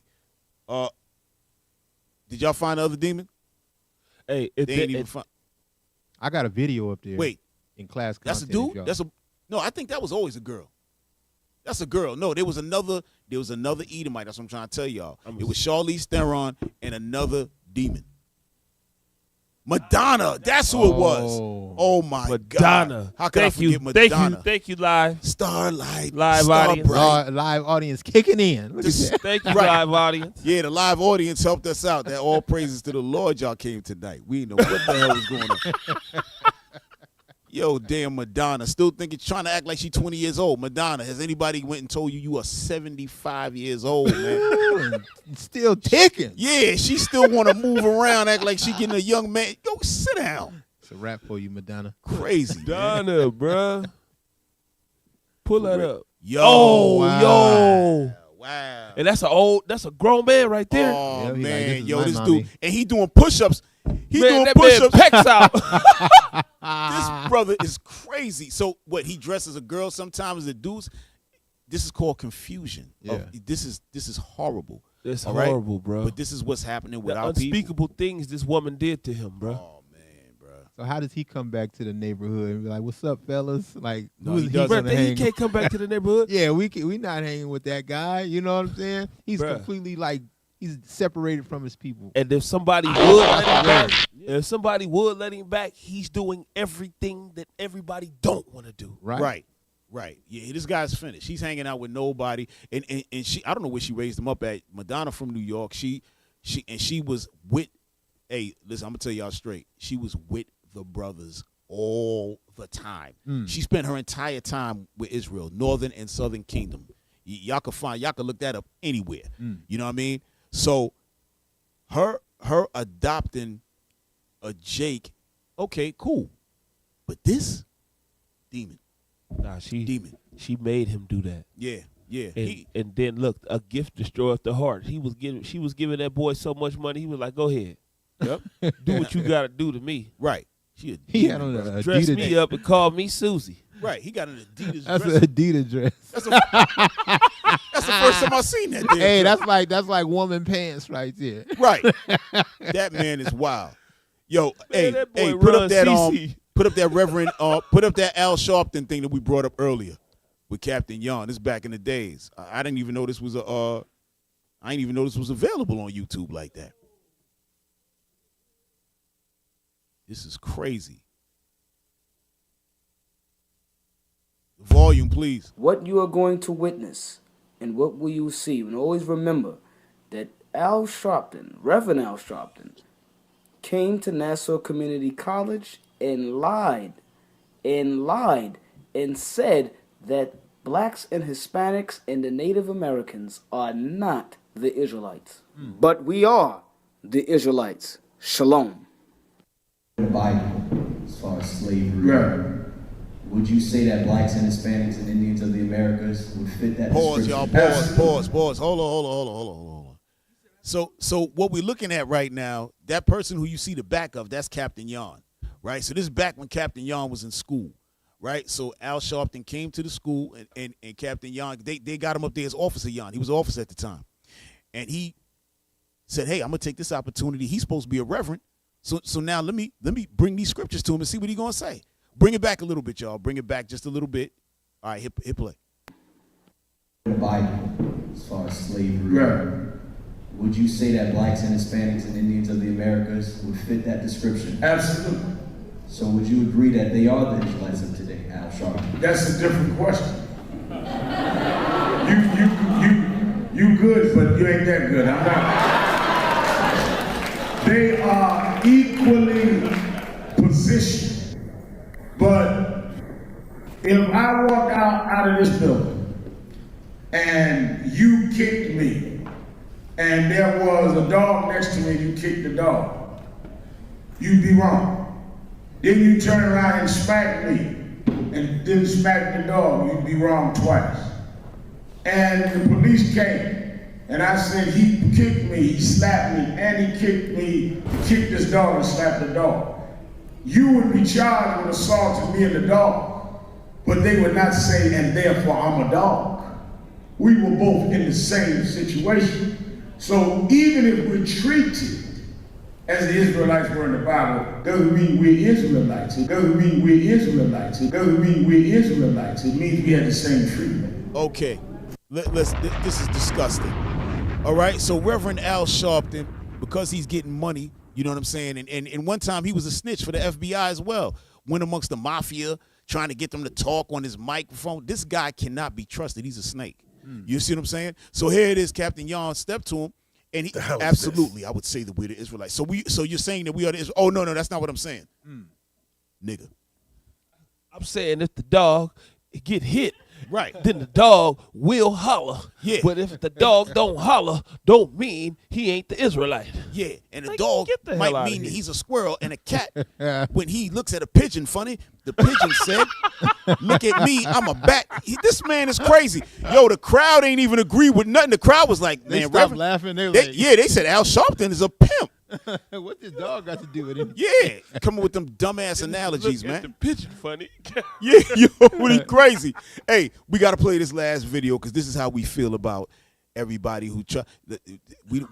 We got to build ourselves. This is what even Malcolm X was saying this back in the days, right? We have to build ourselves. Play that last little snippet because this thing is hilarious.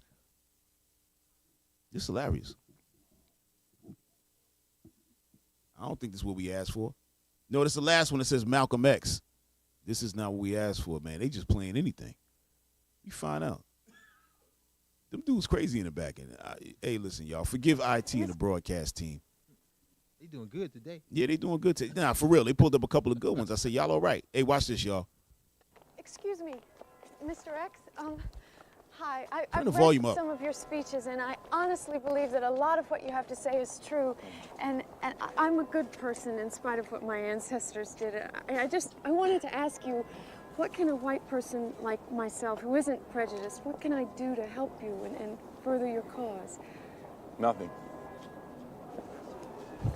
That's that first Ezra Bruh, right yo, there. that was Bruh. Hey, Bruh. No, y'all missed it. Hey, rewind it just a little bit. Go back to where she's talking to him again. That's Charlize Theron. That's her? No, but that's her. Oh. They all look alike. He peeped it. He said, that's Charlize Theron. Then she turned one of our own into a girl? Nothing. You can't do nothing for us.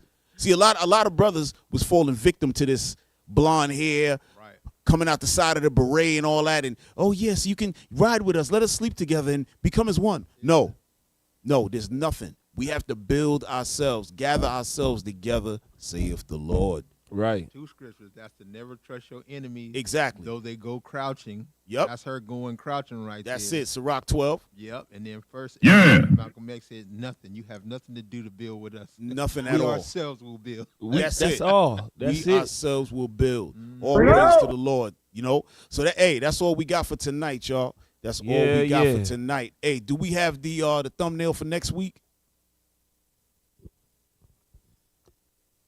Oh, there we go. All right. So next week we were talking about the foster care, right? And talking about that went into sex trafficking and so on and so forth. So next week we have missing, lost, and never found.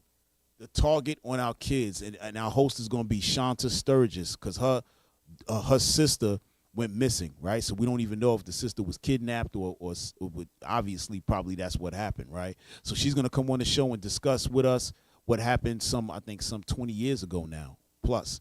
All right, so that's going to be a real excellent show, piggybacking off of what we doing, what we did tonight. And we just want to say peace again and shalom to our brother, Mr. Isaac, for coming on and giving us his time and his experience, you know what I mean? So all praises to the Lord, man. So excellent show, brothers. Excellent show. Yeah. Straight up. So yeah, officer, take us. I'm sorry. You know we got to hit this. All right, y'all, donate to the Booster Club. Yeah. All right, the Isaiah 11:11 project. We all over the world teaching this truth. All right, getting our people back, gathering our people back to being Israel, to who they are, the Israelites, the 12 tribes. All right, you brothers and sisters out there, you blacks, Hispanics, Native American Indians. All right, hold on, my finger went off. All right, just because my finger went off, that don't mean y'all don't donate. I got to go back.